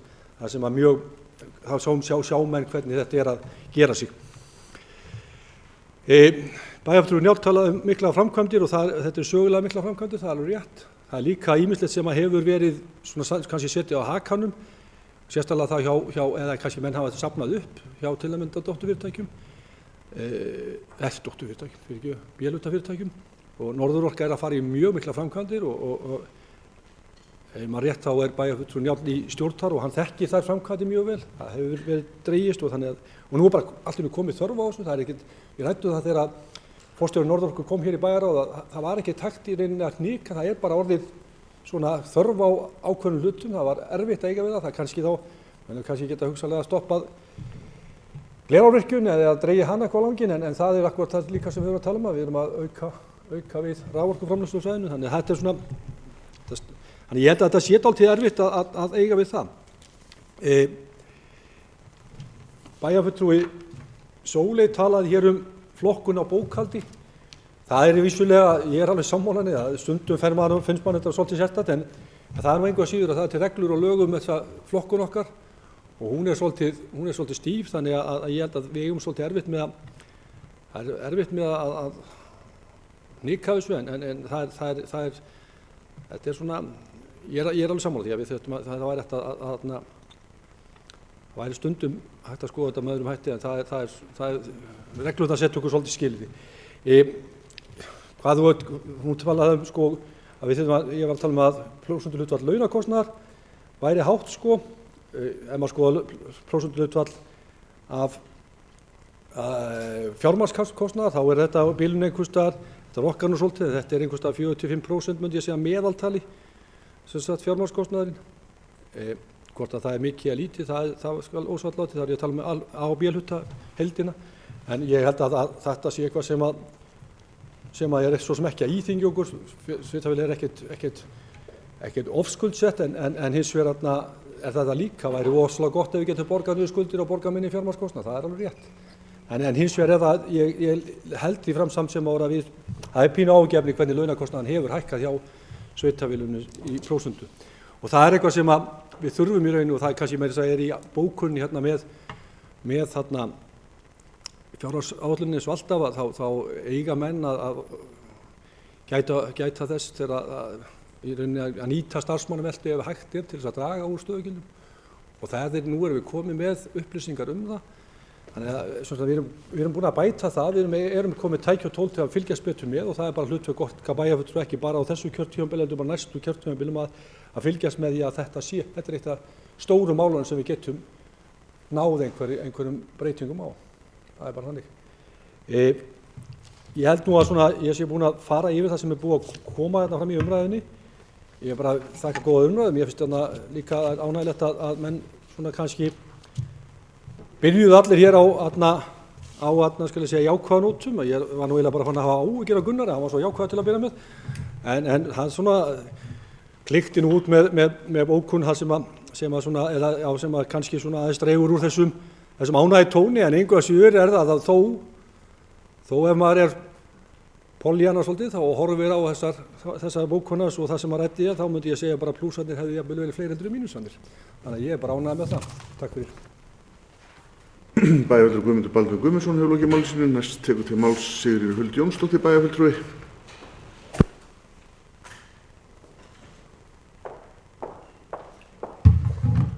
Forseti, ágætu bæjarfulltrúar. Alltaf gaman að taka þátt í og hlusta á umræður í fjárhagsáætlun og maður og sérstaklega þegar maður fer svona fram og tilbaka í alls konar málum og maður er út á suður en gaman að því og ég ætla bara að byrja á því að svara fyrirspurn bæjarfulltrúa Evu þar sem hún var að spurja notkunarkerfi fyrir umsýslukerfi í heimaþjónustu. Þetta er að ræða þróunarverkefni sem að búsetudeild hefur tekið þátt í að minnst á kosti í 2-3 ár með fyrirtæki sem er að þróa ákveði kerfi með því að nota snjallsíma í sem starfsmenn nota þá snjallsíma þegar þeir eru að koma til þjónustu þega og í gegnum þá, þetta er ákveði flókið tæknilegt en þetta er ákveðið kort chips inn í síman sem að hefur þá ákveðnar upplýsingar þjónustuna og þjónustuþegann. Þannig að þetta er bara verkefni sem við erum að halda áfram með og er langt komið og enn og aftur vil ég nota tækifæri í þessum stóla að fagna því frumkvæði sem að starfsfólk innan velferðarráðs eða semst undir velferðarráði hefur sýnt velferðartækni og það er horft til okkar með það hvað við höfum verið að afla okkur, þó er sér ekki annað en upplýsinga og vera að pröfa ýmsa þætti og það er nýbúið að ákveða vinnuhópa á öllum 3 sviðunum innan velferðarráðs þar sem að starfsfólk mun kafa dýpra inn í þessa velferðartækni og finna leiðir sem er hægt að nota innan þeirra sviða. Þannig að það er fagnaðarefni.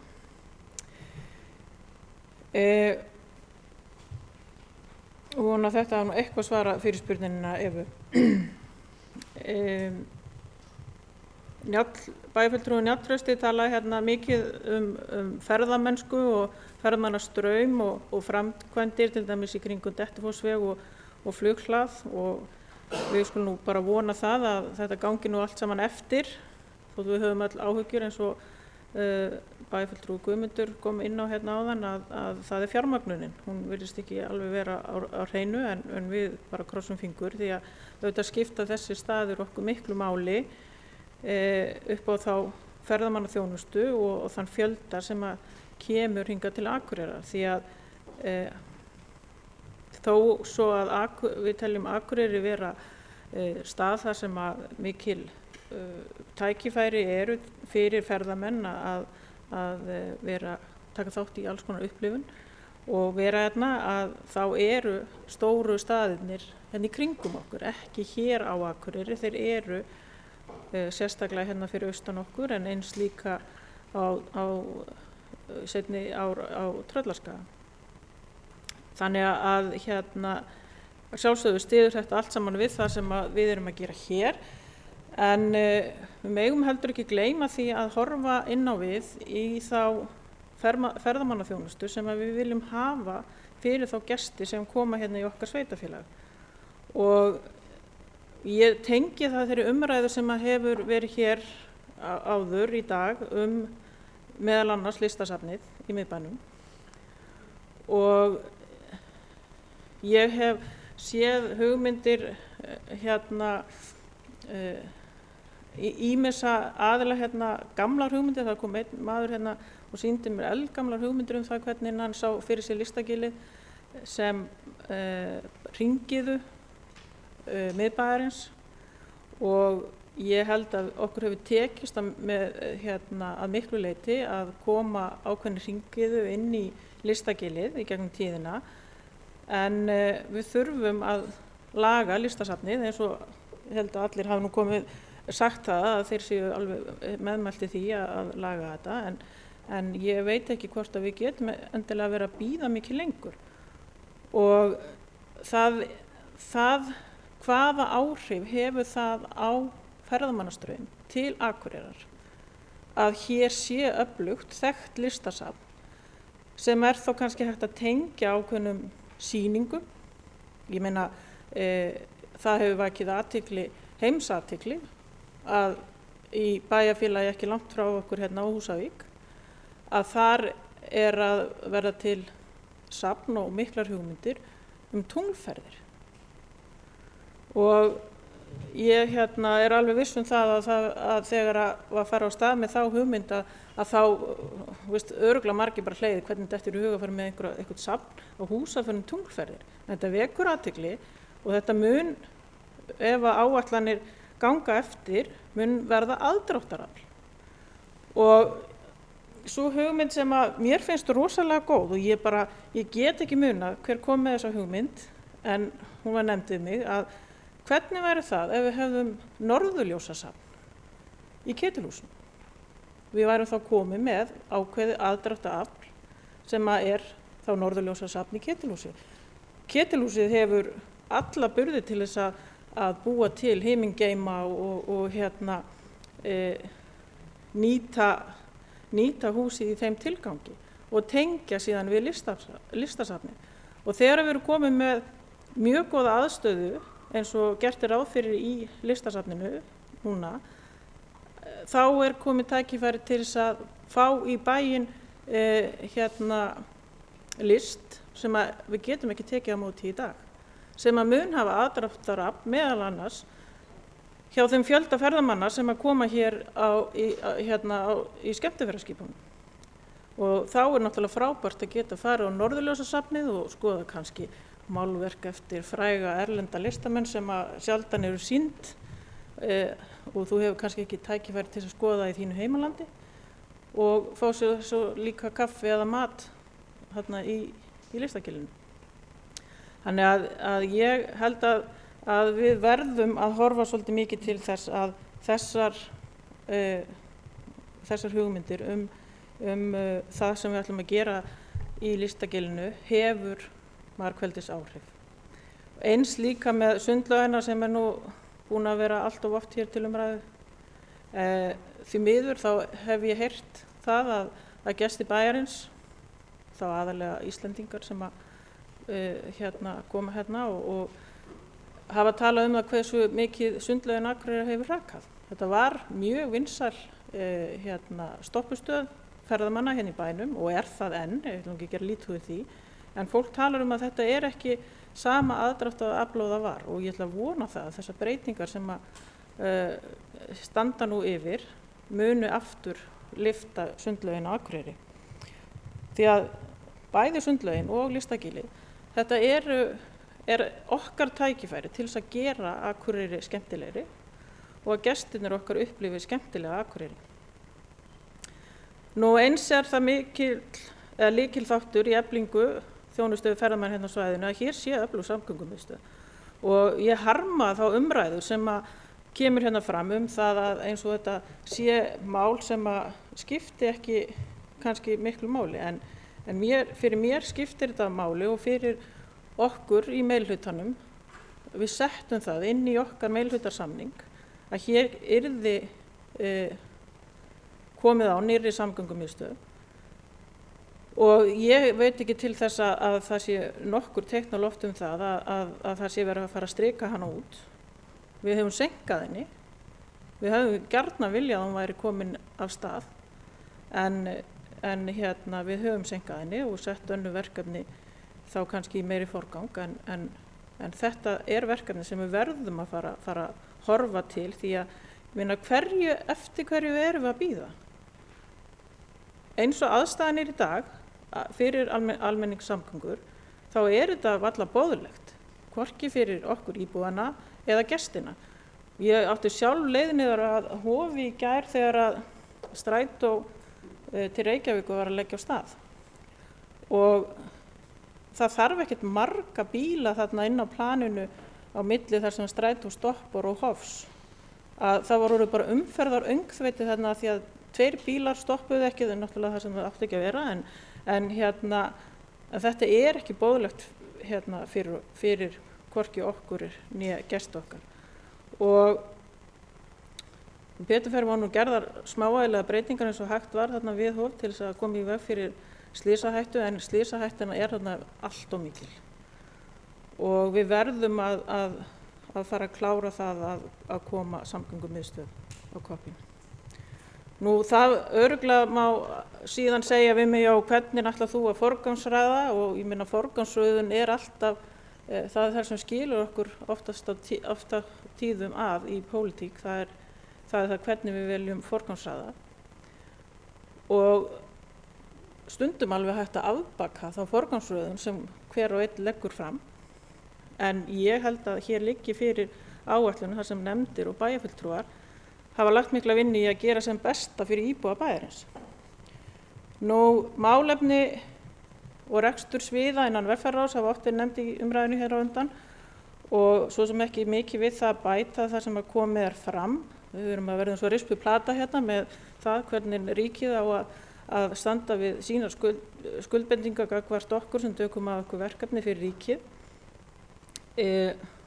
Og það situr alltaf mjög illa í mér að það var haldinn fundur inn í Hofi rétt fyrir kosningar núna síðast alþingiskosningar þar sem að þáverandi og nú starfandi heilbrigðisráðherra var að ræða meðal annars öldrunarmálin og hann segir þar, ráðherra segir að öldrunarheimilin og öldrunarþjónustan þar sé undir fjármögnun og en ég heyrði aldrei í umræðinu þar hvað hann ætlaði að gera fyrir utan það sem var þá verið nýbúið að kynna, það voru þessa hækkun sem að dugir engan veginn til heldur á daggjöldunum. Og það þarf að gera betur og ríkið þarf að horfa til þess að tekjuþörf ýmissa málaflokka og sérstaklega þeirra sem lúta velferðar, heilbrigðis, húsnæðis og menntamálum orðin uppsöfnuð og það engu að síður okkar hlutverk að halda áfram að krefjast leiðréttinga á þeim framlögum sem við fáum frá ríkinu því að þetta sameiginlegt verkefni og sameiginleg ábyrgð ríkis og sveitarfélaga að þessi mál séu í lagi. En svona að lokum þá vil ég endilega halda áfram að vera saman í þessu afmæli sem var talað hérna áðan og vinna saman og við erum öll ólík og vinnum á ólíkan hátt og og verðum að læra að vinna með hvort öðru. Það er krafa íbúana að góð verkefni nái fram að ganga og ég tel að í þessari fjárhagsáætlun séu mörg góð mál sem ná fram að ganga og sé til velfarnaðar fyrir íbúa okkar. Við stjórnmálamenn getum alltaf gert betur og mér finnst mjög gott að fá aðhald bæði frá íbúum og samstarfsfólki í bæjarstjórn til þess að reyna að gera hlutina betur. En eins og ég sagði líka áðan, við getum hins vegar ekki alltaf verið sammála mál og forgang þeirra og það er það sem að gerir bæjarfulltrúastarfið svo ögrandi. En svona alveg í lokin að þá finnst mér bara þessu umræða og fjárhagsáætlun, mér finnst bara að gera Akureyri miklu skemmtilegri. Takk fyrir. Bæjarfulltrúi Sigríður Huld Jónsdóttir hefur lokið máli sínu. Ég ætla að biðja bæjarfulltrúi Sigríður Huld Jónsdóttir að taka við stjórn fundarins og gefa mér orðið. Varaforseti. Bæjarfulltrúi Matthías Rögnvaldsson hefur beðið orðið. Forseti, ágætu bæjarfulltrúar. Ég vil þakka málefnalegur umræður og þakka Guðmundi Baldvini Guðmundssyni bæjarfulltrúa fyrir að flytja þessa mál fyrir okkur hönd. Og ég vil bara þakka góðar umræður. Ég veit svo sem ekkert hvort það sé eitthvað að styttast í endan á þessu, en enga sér vil ég þakka góðar umræður og mér finnst margt mjög málefnalegt sem er komið hérna fram. Mér finnst líka mjög mikilvægt að við ræðum stóru myndina líka þegar við erum að ræða þessa hluti vegna þess að þetta hefur ótrúlega mikil áhrif á okkur. Hvort sem það eru áætlanir frá ríkinu varðandi Dettifossveg, varðandi flughlaðið, varðandi raforku og svo náttúrulega það sem við vorum að ræða áðan varðandi það sem ríki ætti raun og veru að greiða okkur. En allir þessi stóru þættir hafa svo mikil áhrif á hvernig við byggjum þetta samfélag upp, hvað við getum tekist á við. Vegna þess að við höfum oft átt á umræðu, bæði hér og annar staðar, hvað er rosalega mikilvægt að auka tekjurnar til þess að standa undir þessu flotta samfélagi sem við höfum. Guðmundur Baldvin bæjarfulltrúi kom inn á það að við tökum tillit til lífeyrisskuldbindinga og það skilur kannski á milli af hverju við erum ekki í plús og gerir það. Við höfum gjarnan vilja sleppa því, það hefur verið frábært að við geta bara mínusað út, en það var allavega okkar álit og það var lagt til við okkur að það væri betra að hafa þetta inni. En annars væri þetta svolítið flottara og betra. En varðandi sölu eigna og það, vissulega get ég verið sammála því að þetta mætti ganga hraðar og ætti að vera komið miklu lengra, en maður fattar það kannski, og ég veit að þið vitið þetta alveg, kæru bæjarfulltrúar, að þetta er samt ekki alltaf svona einfalt bara, þú veist, stimpla eitthvað blað og bara, í flestum þessum húsum og öðru er starfsemi, er fólk sem er að vinna þarna og það vil ekkert lesa þetta inn á einhverjum fréttamiðlum að við höfum ákveðið að selja húsið undan þeim eða, við þurfum að koma starfseminni fyrir annar stað, það þarf að vanda sig. Það er hægt að gera alls konar hluti þegar maður er í einkarekstri, en auðvitað þarf maður alltaf, hvað sem maður er í einkarekstri eða öðru, að taka tillit til fólks og svo reynum við að hafa eins mikið samráð við getum við starfsmenn og innan nefnda og allt. Það kannski flækir þetta, en ég held að það sé bara nauðsynlegt. Og mér finnst, þó að ég hafi nú verið svolítið með einhvern svona, einhver skot á hann, þá finnst mér samstarfið vera ótrúlega gott og vera mjög mikið í öllum nefndum og allstaðar. Og það kom mér eiginlega óvart þegar ég kom inn í bæjarpólitík hvað er mikið. Og mér finnst við einhvern veginn reyna allstaðar að ná saman. Og við reynum allstaðar að koma til bóts, en kannski getum við ekki allt vegna þess að það er stundum svona smá áherslumunur á. En það að einhverju fá ekki allt, ég hef alveg mína væntingar, ég held að sé með okkur öll, við höfum áherslur og áhuga, en það er ekki hægt að gera allt, við vitum það alveg. Ég veit ekki betur en að við höfum reynt að taka tillit til þess eins og með nökkva, eins og með að setja peningin í öldrunarmál, fullt af þáttum, allstaðar reynum við. En þá fer maður að velta fyrir sér, verður maður bara að gera allt, eða dugar að við komum með uppfyllir 90% óskalistanum, við erum að reyna að láta dæmið ganga upp. Svo er eins og bæjarfulltrúi Sigríður Huld kom inn á, auðvitað er þetta áhersluatriði hvort það skipti máli að fara í umferðarmiðstöð núna, skipti máli að taka myndlistarsafni í gegn núna. það skiptir máli. Og við erum bara sannfærð það.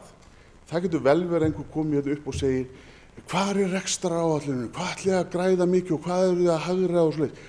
Það liggja fyrir tölur, það eru bara áætlanir eins og allt annað. Við vitum ekkert hvort að tekjurnar séu svona miklar eða ekki. Alveg sama, það er þetta að greina allt til andskotans. En það segir ekki til það. Auðvitað gerum við ráð fyrir ákveðnum fjölda ferðamanna, að heimsóknir fara úr 20 upp í 40 eitthvað. Það er ýmislegt að gerast hérna og auðvitað kallar húsnæðið á það að fólk vilja frekar sækja það eftir svona breytingar. En það er ýmislegt að gerast hérna sem er bara frábært, en sumt af þessu ráðum við ekkert við. Við getum ekkert sagt til það hvort að ferðamannafjöldin verði hérna fyrir norðan orðin x 20% meira eftir 5 ár eða ekki. Mögulega getur bara ýmislegt í samfélaginu og í öðrum samfélagum haft áhrif á það. Þannig en vonandi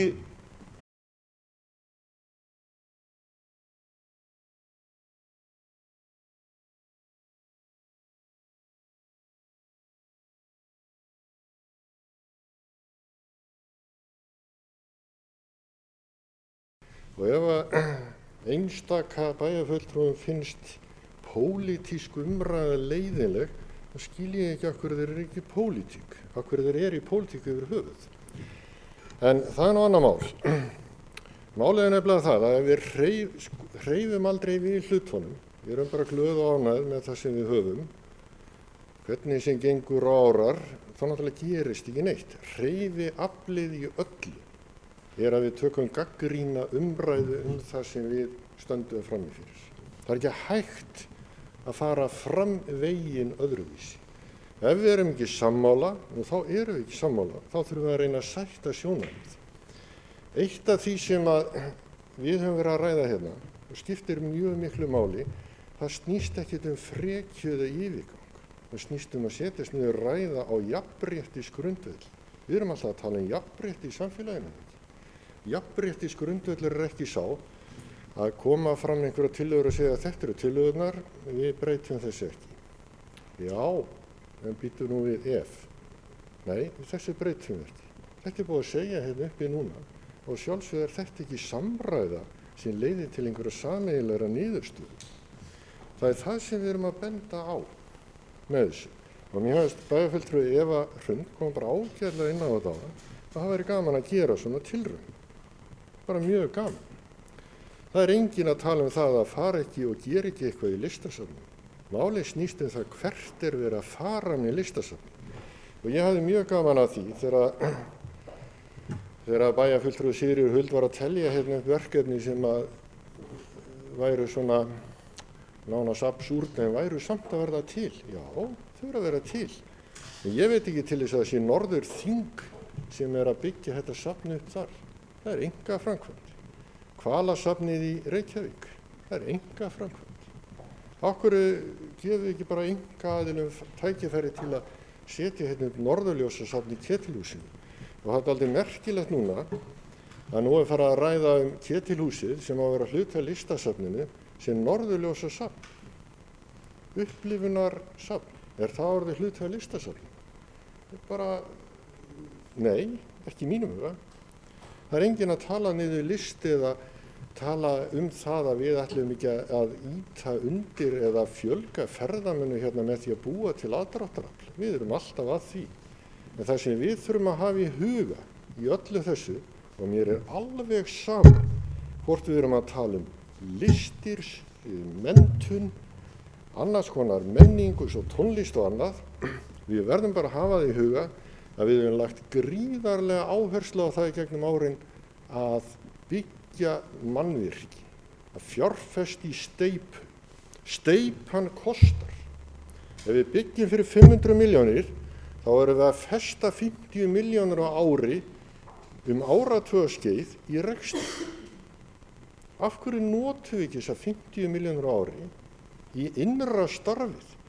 Það sem gerir það að verkum að einhver vill koma og gera eitthvað.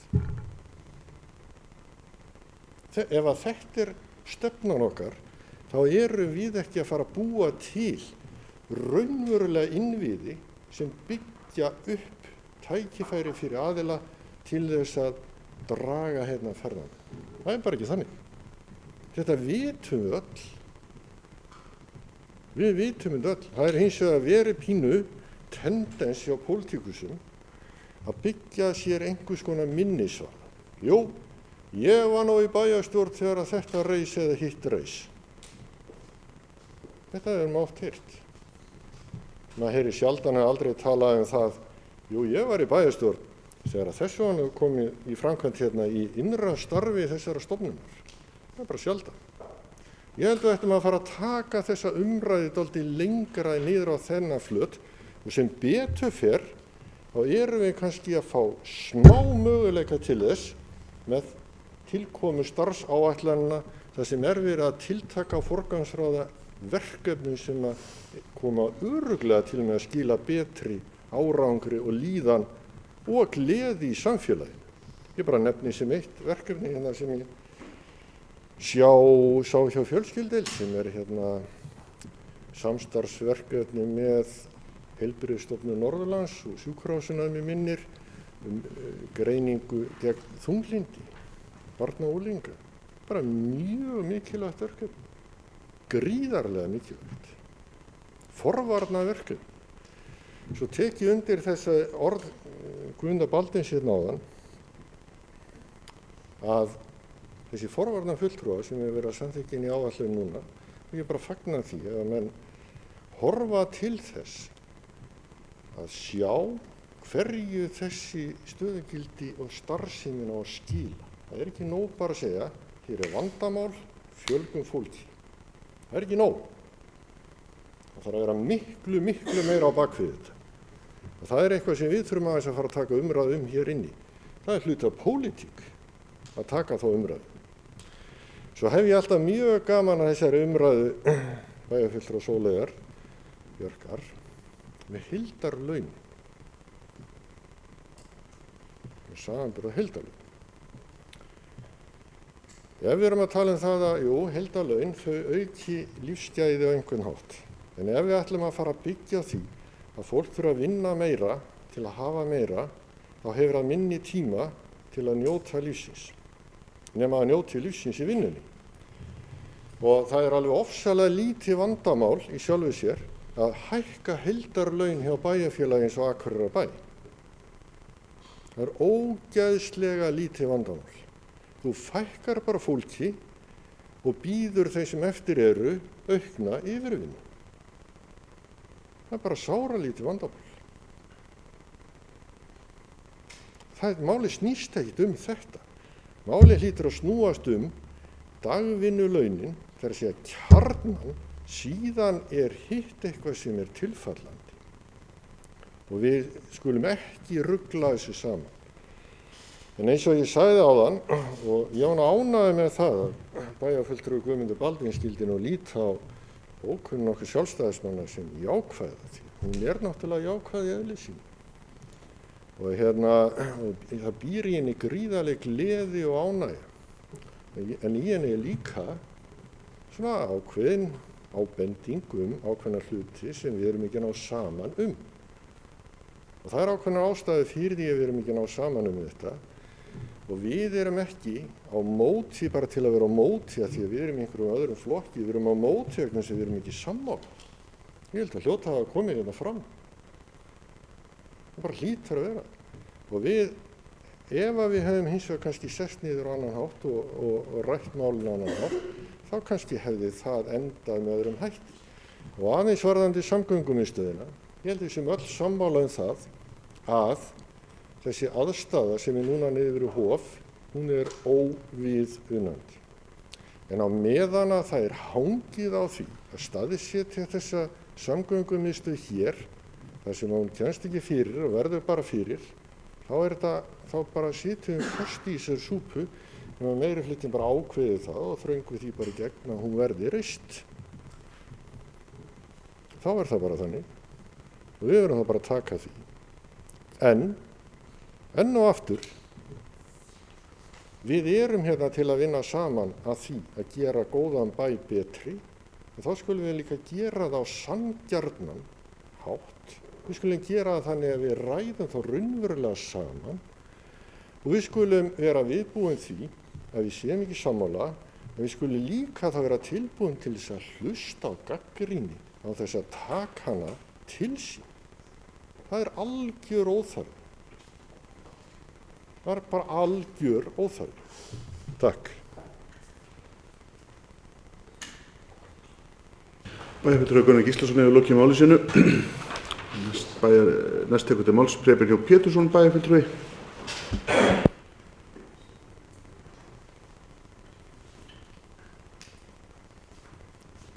Forseti, bæjarfulltrúar.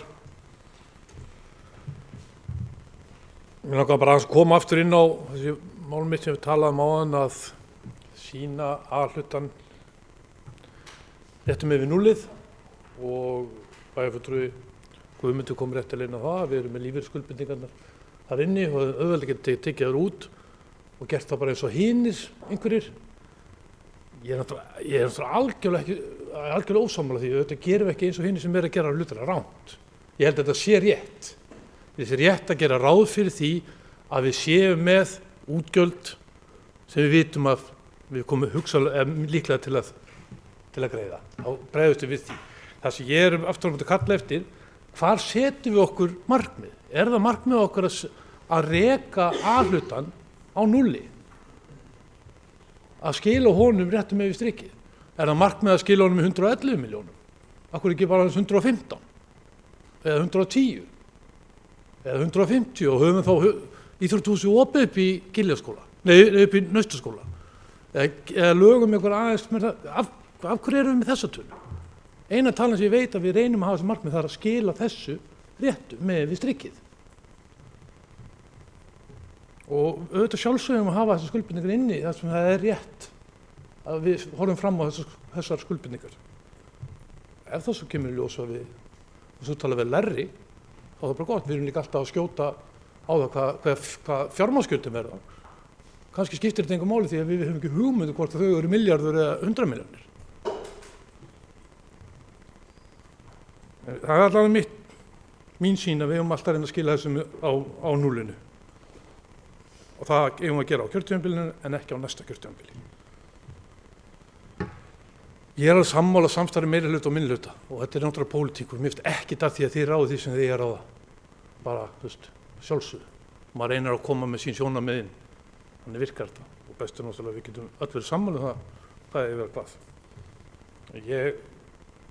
Ég upplifði það bara að við höfum haft ágætis vettvang til þess að koma okkur skoðanum á framfæri og oftast höfum bara vel hlustað ágætlega á okkur. Ekki alltaf, en oftast. Bæjarfulltrúi Matthías, kallar bara vinanöfnum hana. Jú, Matthías, við getum alveg sagt það þegar við förum í stóra framkvæmd eins og við ætlum að gera í Blistagili, hvað stefnu við höfum varðandi þessa framkvæmd. Við getum alveg sagt það að við stefnum á því að sameina MAK og Listagilið. Nú hendi bara ykkur fram, ég er ekki að segja að sé það, við getum alveg sagt það að við ætlum að hafa einhverja upplifun sem mun selja, sem mun draga að fólk inn í Ketilhúsi. Þetta getum við algjörlega sagt áður við förum í framkvæmdina. Við þurfum að vita af hverju að fara í þessa framkvæmd, ekki bara því hún er svo smart. Af hverju erum við að tengja þetta á milli? Ætlum við að leigja Ketilhúsið með einhverjum kvöðum með kaffihúsinu? Eða ég veit það ekki. Ætlum við að setja stjörnukíki ofan á Ketilhúsið? Það er ekkert að því að gera sér góða sýn hvar við sjáum þetta fyrir okkur, hvernig við sjáum reksturinn og annað. Ég fagna því ef það er búið að funda sölu fasteigna. Bara verulega fagna því og það er þá loksins hvað gerist því. Ég held að það verið 2 fasteignir seldar á síðustu 6 árum frá Akureyrarbæ. Það var gamli tækniskólinn, það var hótelbygging sem var að feilast eftir því og ríkið átti helminginn og svo var lítil húseign í öðru sveitarfélagi og það er Varpholti. Annað held ég hafi ekki verið selt. Svo ég muni eftir. Samgöngumiðstöðin, við erum ekki að fara að byggja, ég trúi því ekki við sem fara að byggja samgöngumiðstöð af því að landsbyggðarstrætó vantar aðstöðu. Það hlýtur að vera hlutverk einhver annars heldur bæjarfélags Akureyri. Ég spyr það líka, og ef það má alveg laga aðstöðuna niður í Hofi líka. Og mér finnst voðalega flott markmið að hafa flotta samgöngumiðstöð.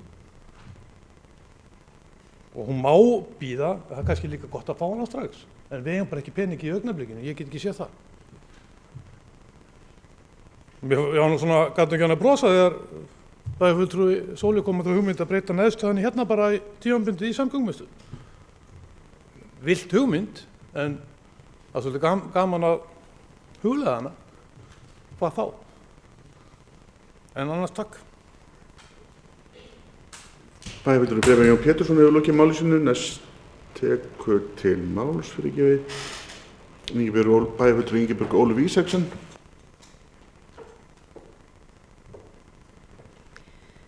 Forseti, ágætu bæjarfulltrúar. Ég ætla nú ekki mikið að fara yfir áætlunina, hérna fjárhagsáætlunina. Bæjarfulltrúi Guðmundur Baldvin fór nú bara mjög vel yfir þetta og hefur svarað spurningunum líka bara mjög vel sem hérna hafa borist, en það hafa skapast fjörugar og skemmtilegar umræður í kjölfarið og meðal annars framkvæmdina sem fyrirhugaðar eru á næsta ári og jafnvel næstu 3 árum líka.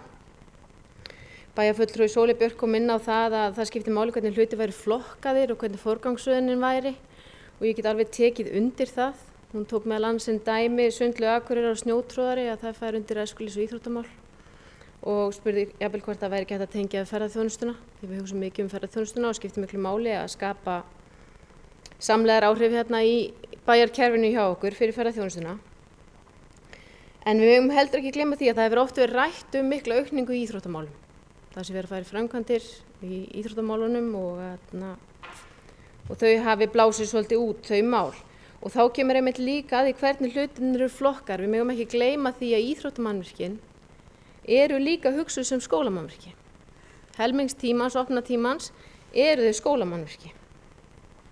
Og ég held að það var mikilvægt að þó við hugsum líka ferðaþjónustuna að þá hugsum við allar framkvæmdir sem við erum að fara í út frá íbúunum okkar.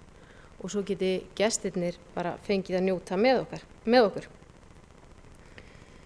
Varðandi það að við séum að safna eignum og fermetrafjöldin hafi farið úr 72.000 í 137.000, þá er það alveg rétt, en það hefur gerst á 14 árum.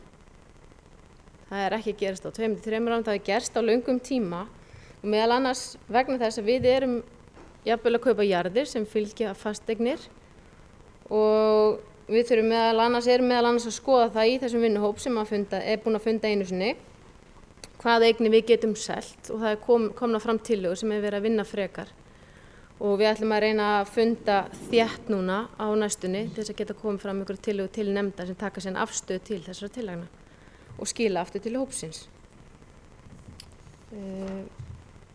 Mér langaði aðeins bæjarfulltrúi Silja Björk var að telja hérna, Silja Dögg var að telja upp hérna áðan góða hluti í fjárhagsáætluninni. Mig langaði líka til þess að fagna því sem að komið er hjá Íþróttaráði. En við erum að hækka íþrótta- og tómstundaávísunina upp í 20.000 krónur í þessari fjárhagsáætlun. Það er tillaga Íþróttaráðs og það var gaman að segja frá því að frá árinu 2015 þegar við hækkuðum ávísunina upp í 12.000 úr 10.000 krónum þá erum við búin að hækka hana frá 10.000 upp í 20.000 og auk þess erum við búin að hækka aldurinn frá 13 ára og upp í 17 ára sem er mikið fagnaðarefni fyrir fjölskyldufólk hérna í bænum. Það hefur aðeins verið rætt varðandi framkvæmdina í listasafninu og af hverju við erum að fara í þessa framkvæmd og það er nú bara skiljanlegt að fólk velti þessu upp fyrir sér. Þetta er miklu fjármuni sem við erum að fara að eyða þarna í þessar framkvæmdir. En listasafnið er eitt af þeim mannvirkjum hérna í bænum sem hefur beðið lengi eftir viðhaldi og mikil þörf er komin á. Það er verið að fara í endurnýja glugga, það er verið að fara í nýtt rafmagn. Við erum að auka aðgengi fyrir fatlaða. Það er ekki lyfta í húsinu núna, þannig að það er fyrirhugað að koma lyftu fyrir þarna, breiðari göngum og betri aðgengi fyrir alla. Þannig að þetta er stór fasteign, þannig að upphæðirnar eru háar, þetta er 2200 fermetrar. Þannig að það segir sér svolítið að það mun kosta virkilega mikla fjármuni að fara í þessar framkvæmdir, en við erum tilbúin til þess að gera það. Ég tek undir áhyggjur félagamina hérna í bæjarstjórn varðandi hafsögubátinn og flughlaðið og eins vegi með Dettifoss að þetta skulle ekki vera með fjárlögum og þetta eitthvað sem við þurfum virkilega að beita okkur fyrir og vonandi tökum við umræðu þetta á næsta bæjarstjórnarfundi eða í bæjarráði. Varðandi Sundlaug Akureyrar, framkvæmdina þar, það hafa aðeins komið til tals hérna í dag og mér langaði aðeins að fara svolítið yfir söguna. Þegar ég tek við sem formaður íþróttaráðs þá var það eitt af mín fyrstu verkum að kanna hvort við gætum dregið úr þessum framkvæmdum eða jafnvel hætt við þær. Og eftir að hafa kannað það frekar og rætt við þá aðila sem að gengið var til samninga við, þá var það kostnaðarsöm aðgerð að það borgaði sig ekki. Þannig að við ákváðum að bara slá til og halda áfram með þessa framkvæmd.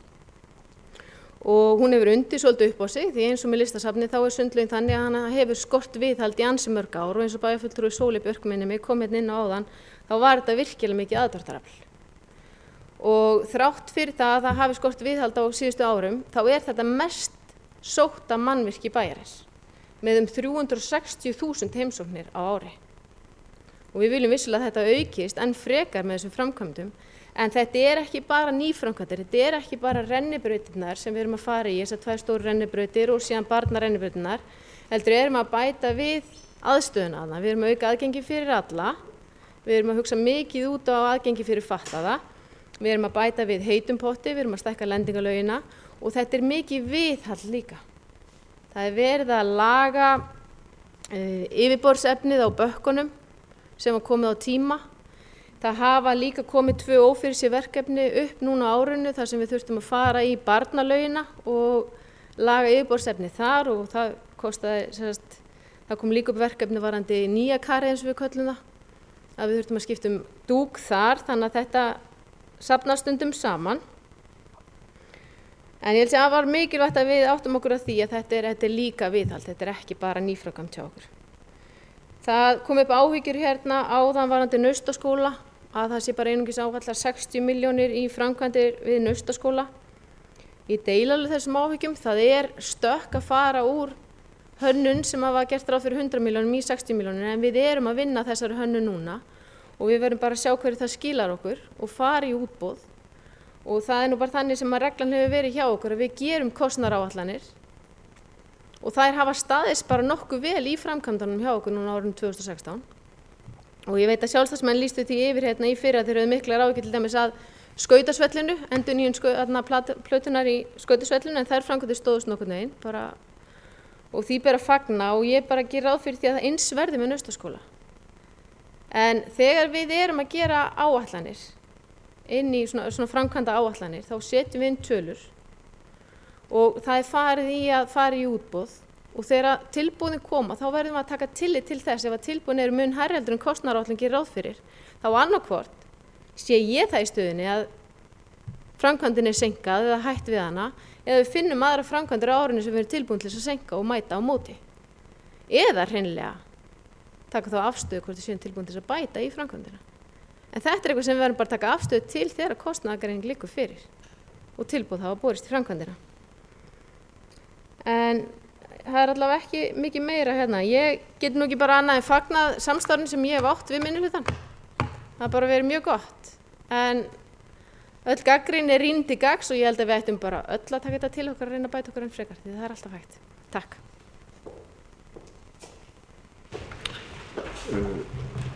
Ingibjörg Ólöf Ísaksen bæjarfulltrúi lokið málsins. Næst tekur til máls bæjarfulltrúi Dagbjört Pálsdóttir.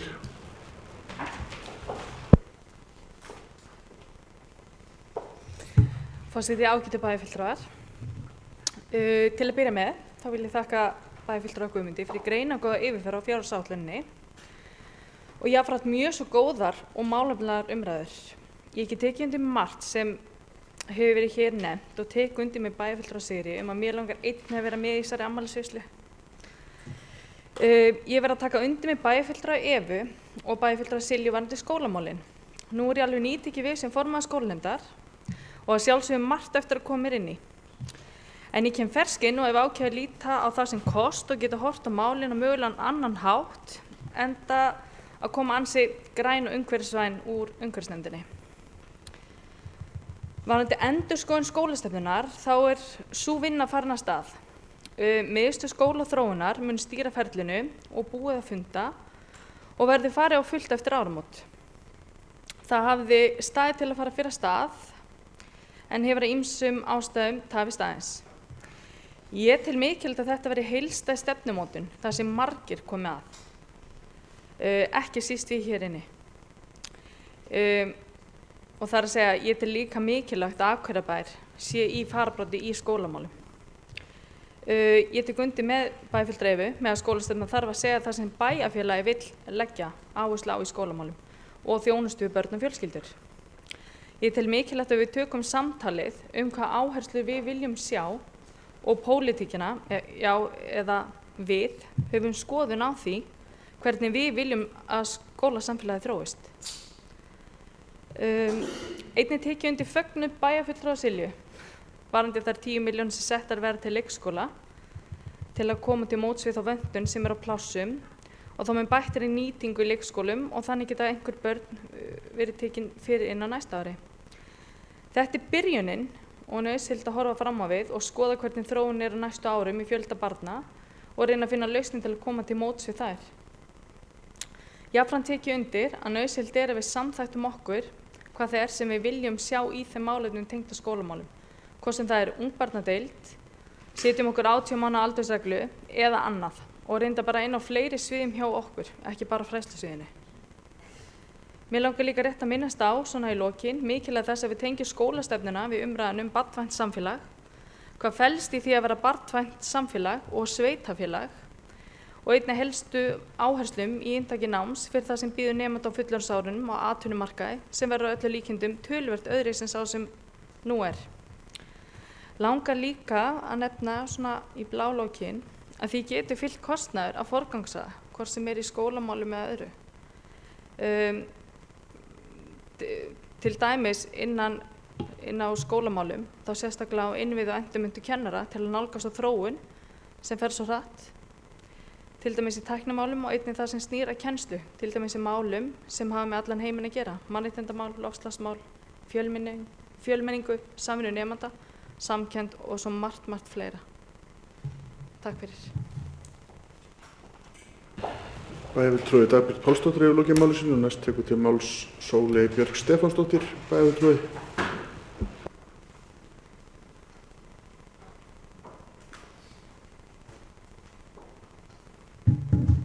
Forseti, ágætu bæjarfulltrúar. Af því að það er svo ótrúlega hollt fyrir geðheilsuna og ég held að það hafi áhrif á líkamlega heilsu líka að vera þakklátur, þá ætla ég að lýsa því yfir hversu þakklátt ég er bæjarfulltrúa Gunnari Gíslasyni fyrir að veita mér tækifæri til þess að ræða launamálin aðeins betur. Mér fannst þegar ég lagði upp með þetta innlegg áðan ágætis hugmynd að tala heildarlaun og eins og ég útskýrði vegna þess að það er það sem ræður því hvað fólk hefur í vasanum þegar að útborgun kemur. Og það skiptir fólk ótrúlega miklu máli. En ég tek undir með bæjarfulltrúa Gunnari að það skiptir líka miklu máli að eiga frítíma og þurfa ekki að vinna of langan tíma. Best er ef að fólk bara getur valið þetta sjálft og getur þá sem sagt, það byggist þá á því að grunnlaunin sé á þann hátt að þau standi undir svona venjulegum lífsstandardi og fólk getur þá lagt á sig eitthvað aukalega ef það vill eyða eitthvað aukalega. Þarna erum við sammála. Þannig að ég bara þakka fyrir tækifæri og mun fara hérna yfir fleiri launatölur sem ég hef fundið inn á vef Hagstofunnar sem heldur ágætlega utan upplýsingar laun sem hægt að panta þessar upplýsingar bara með ég að taka og það bara hægt að stilla þetta hvað maður að biðja Og ég sem sagt hef beðið upplýsingar laun, til dæmis grunnlaun starfsmanna, sem sagt grunnlaun, og þá erum við að tala allar stéttir. og þar munar 75.000 á mánuði í grunnlaunum, hvort að fólk vinnur á almennu vinnumarkaði eða starfsmenn sveitarfélaga. Og svo munar ennþá meiru á starfsmenn sveitarfélaga og ríkisstarfsmanna. Síðan það datt mér í hug svona, því ég var nú svona þess að fytti þessum töflum, að skoða laun eftir, og maður svolítið að hugsa kennara. Ég meina það nýbúið að semja við kennara og við höfum talað mikið kennara og laun þeirra. Og kannski ástæðan fyrir ég beini orðum mínu sérstaklega til bæjarfulltrúa Gunnars að hann hefur auðvitað gefið í skyn og opnu fundi með kennurum að hann styðji þeirra kröfur og svona, í mínu allan hljómað þannig að styðji þeirra kröfur launahækkun. Og þess vegna líka sem ég vil bara að það séu skýr skilaboð það. En allavegna, þá sem sagt svona til þess að því að þetta ekki hægt að grunnskólakennarar eru allir saman held ég í vinnu hjá sveitarfélögum eða svona allavega, þannig að það ekki hægt að greina þetta alveg niður í svona stéttir, en ég sem sagt ber saman laun sérfræðinga sem að ég tel að kennarar falli undir af þessum flokkum sem eru í boði. Og þá munar 270.000 á mánuði á meðallaunum sérfræðinga, grunnlaunum, meðalgrunnlaunum sérfræðinga á almennu vinnumarkaði og starfsmenn sveitarfélaga. Þannig að þessi munur reyndar og það kannski hluti af mínu þakklæti til Gunnars að hafa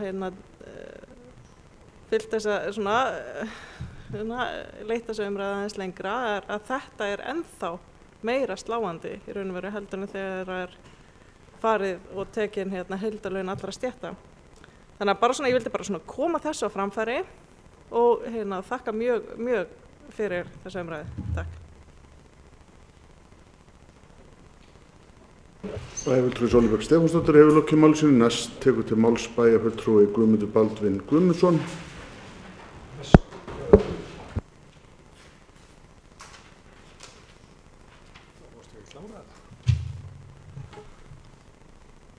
Forseti ágætu bæjarfulltrúar. Ég ætla eiginlega bara að koma þetta upp af því að ég held að menn væri allir búin að ljúka sér af í dag og kannski hefur Sólveig bæjarfulltrúi gefið Gunnari tilefni til að koma hér aftur og tala þessu launamál. Ég vona nú að við séum bara komin á endapunkt í þessu. Ég held að ég vil bara fá af því ég var nú upphafsmaður þessa umræðu að fá að þakka fyrir afskaplega góða umræður.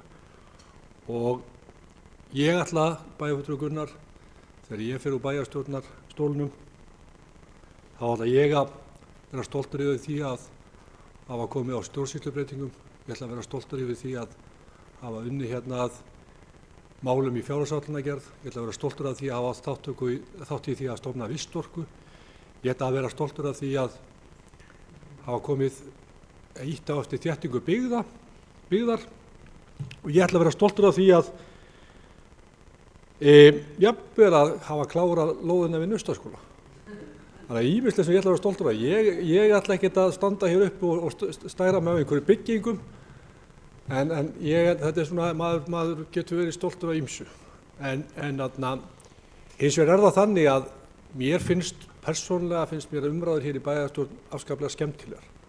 Hér tekist á og það stundum, svona gnistar aðeins á milli manna, en það bara hinu góða.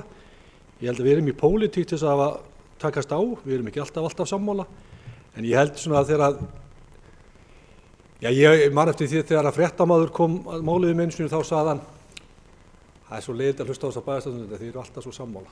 En auðvitað þurfum við stundum að láta aðeins ykkur heyra og við mögum ekki taka óstund upp, það pólitík.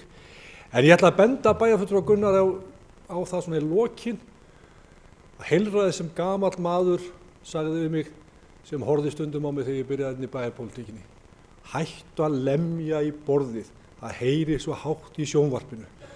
Gunnar var í máli sinu áðan, hann lamdi svona oft í borðið og þetta fer afskaplega í gamla fólki sem að hlusta á okkur sjónvarpinu. Gunnar, maður það bara næst. Takk fyrir, og ég ætla svo bara að leggja til að við samþykjum þessa fjárhagsáætlun án og langt líður. Takk fyrir. Bæjarfulltrúi Guðmundur Baldvin Guðmundsson hefur lokið máli sínu. Orðið laust. Það sem enginn hefur kvatt sér ljós þá liggur fyrir okkur atkvæðagreiðsla hérna ýmsustu liði hérna. Ég ætla að fá að byrja á því að bera upp aðalsjóð, reikningsniðurstöðu fjárhæð mínus 517.412.000 og niðurstöðu á efnahagsreikningi að fjárhæð 13.789.375.000. Þeir sem geta samþykkt það vinsamlegast gefi merki. Sem eru á móti, 5 sitja hjá. Þá ber ég næst upp A-hlutastofnanir. Eignasjóður Gatna rekstrarniðurstaða 38.251.000 krónur. Annar liður fasteignir Akureyrarbæjar rekstrarniðurstaða 375.442.000 krónur og framkvæmdamiðstöð rekstrarniðurstaða mínus 7.375.000 krónur. Þeir sem geta samþykkt það vinsamlegast gefi merki. Þá þeir sem eru á móti, 5 sitja hjá, það er samþykkt með 6 atkvæðum. Þá það næst ber ég upp samstæðureikning A-hluta með rekstrarniðurstöðu að fjárhæð mínus 111.095.000 krónur og niðurstaða efnahagsreikningi 28.018.956.000 krónur. Þeir sem geta samþykkt það gefi merki. Sem eru á móti, gefi merki. 5 sitja hjá, 6 samþykkja. Þá það næst ber ég upp B-hlutastofnanir í einu lagi. Númer 1, Bifreiðastæðasjóður Akureyrar rekstrarniðurstaða mínus 561.000 krónur. Byggingasjóður Náttúrufræðistofnunar rekstrarniðurstaða 722.000 krónur. Þriðji liður félagslegar íbúðir rekstrarniðurstaða mínus 2.911.000 krónur. Fjórði liður framkvæmdasjóður Akureyrar rekstrarniðurstaða mínus 6.972.000 krónur. Fimmti liður gjafasjóður ÖA rekstrarniðurstaða mínus 8.467.000 krónur.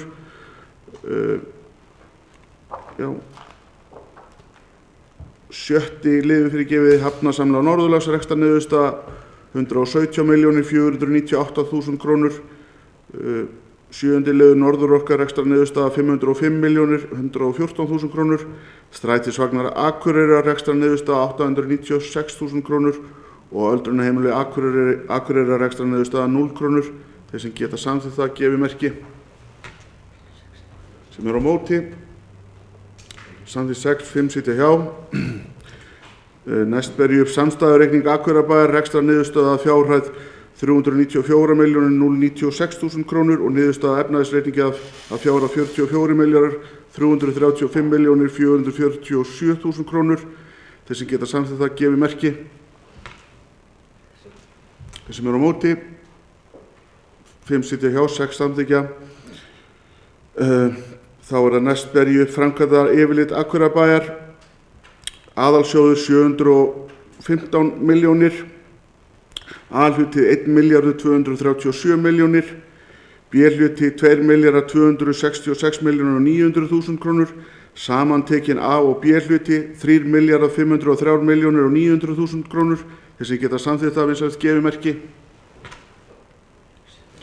Sem eru á móti, enginn á móti, 5 sitja hjá. Þá það eftirfarandi tillögur að bókum vegna fjárhagsáætlunar 2017 eru lagðar fram og verða bornar hver fyrir sig. A. Starfsáætlanir. Bæjarstjórn felur nefndum og ráðum að yfirfara starfsáætlanir í samráði við stjórnendur og gera á þeim þær breytingar sem nauðsynlegar eru með tillit til fjárhagsáætlunar Akureyrarkaupstaðar. Bæjarstjórn mun svo taka starfsáætlanina til umræðu. Þeir sem geta samþykkt það vinsamlegast gefi merki. Þeir sem eru á móti, 5 sitja hjá, 6 samþykkja. Þá það B. Kaup á vörum og þjónustu. Nýta skal kosti almennra útboða við framkvæmdir og vöru og þjónustukaup þar sem því verður við komið, samkvæmt innkaupastefnu Akureyrarbæjar. Sérstök áhersla verður lögð á að ná ýtrustu hagkvæmni í innkaupum og meta skal endurnýjunarþörf búnaðar sérstaklega. Gerða skulu þjónustusamninga við félög, fyrirtæki og stofnanir á þeim sviðum sem hagkvæmni slíkra samninga getur notið sín. Þeir sem geta samþykkt það vinsamlegast gefi merki. Sem eru á móti, 6 samþykkja, 5 sitja hjá.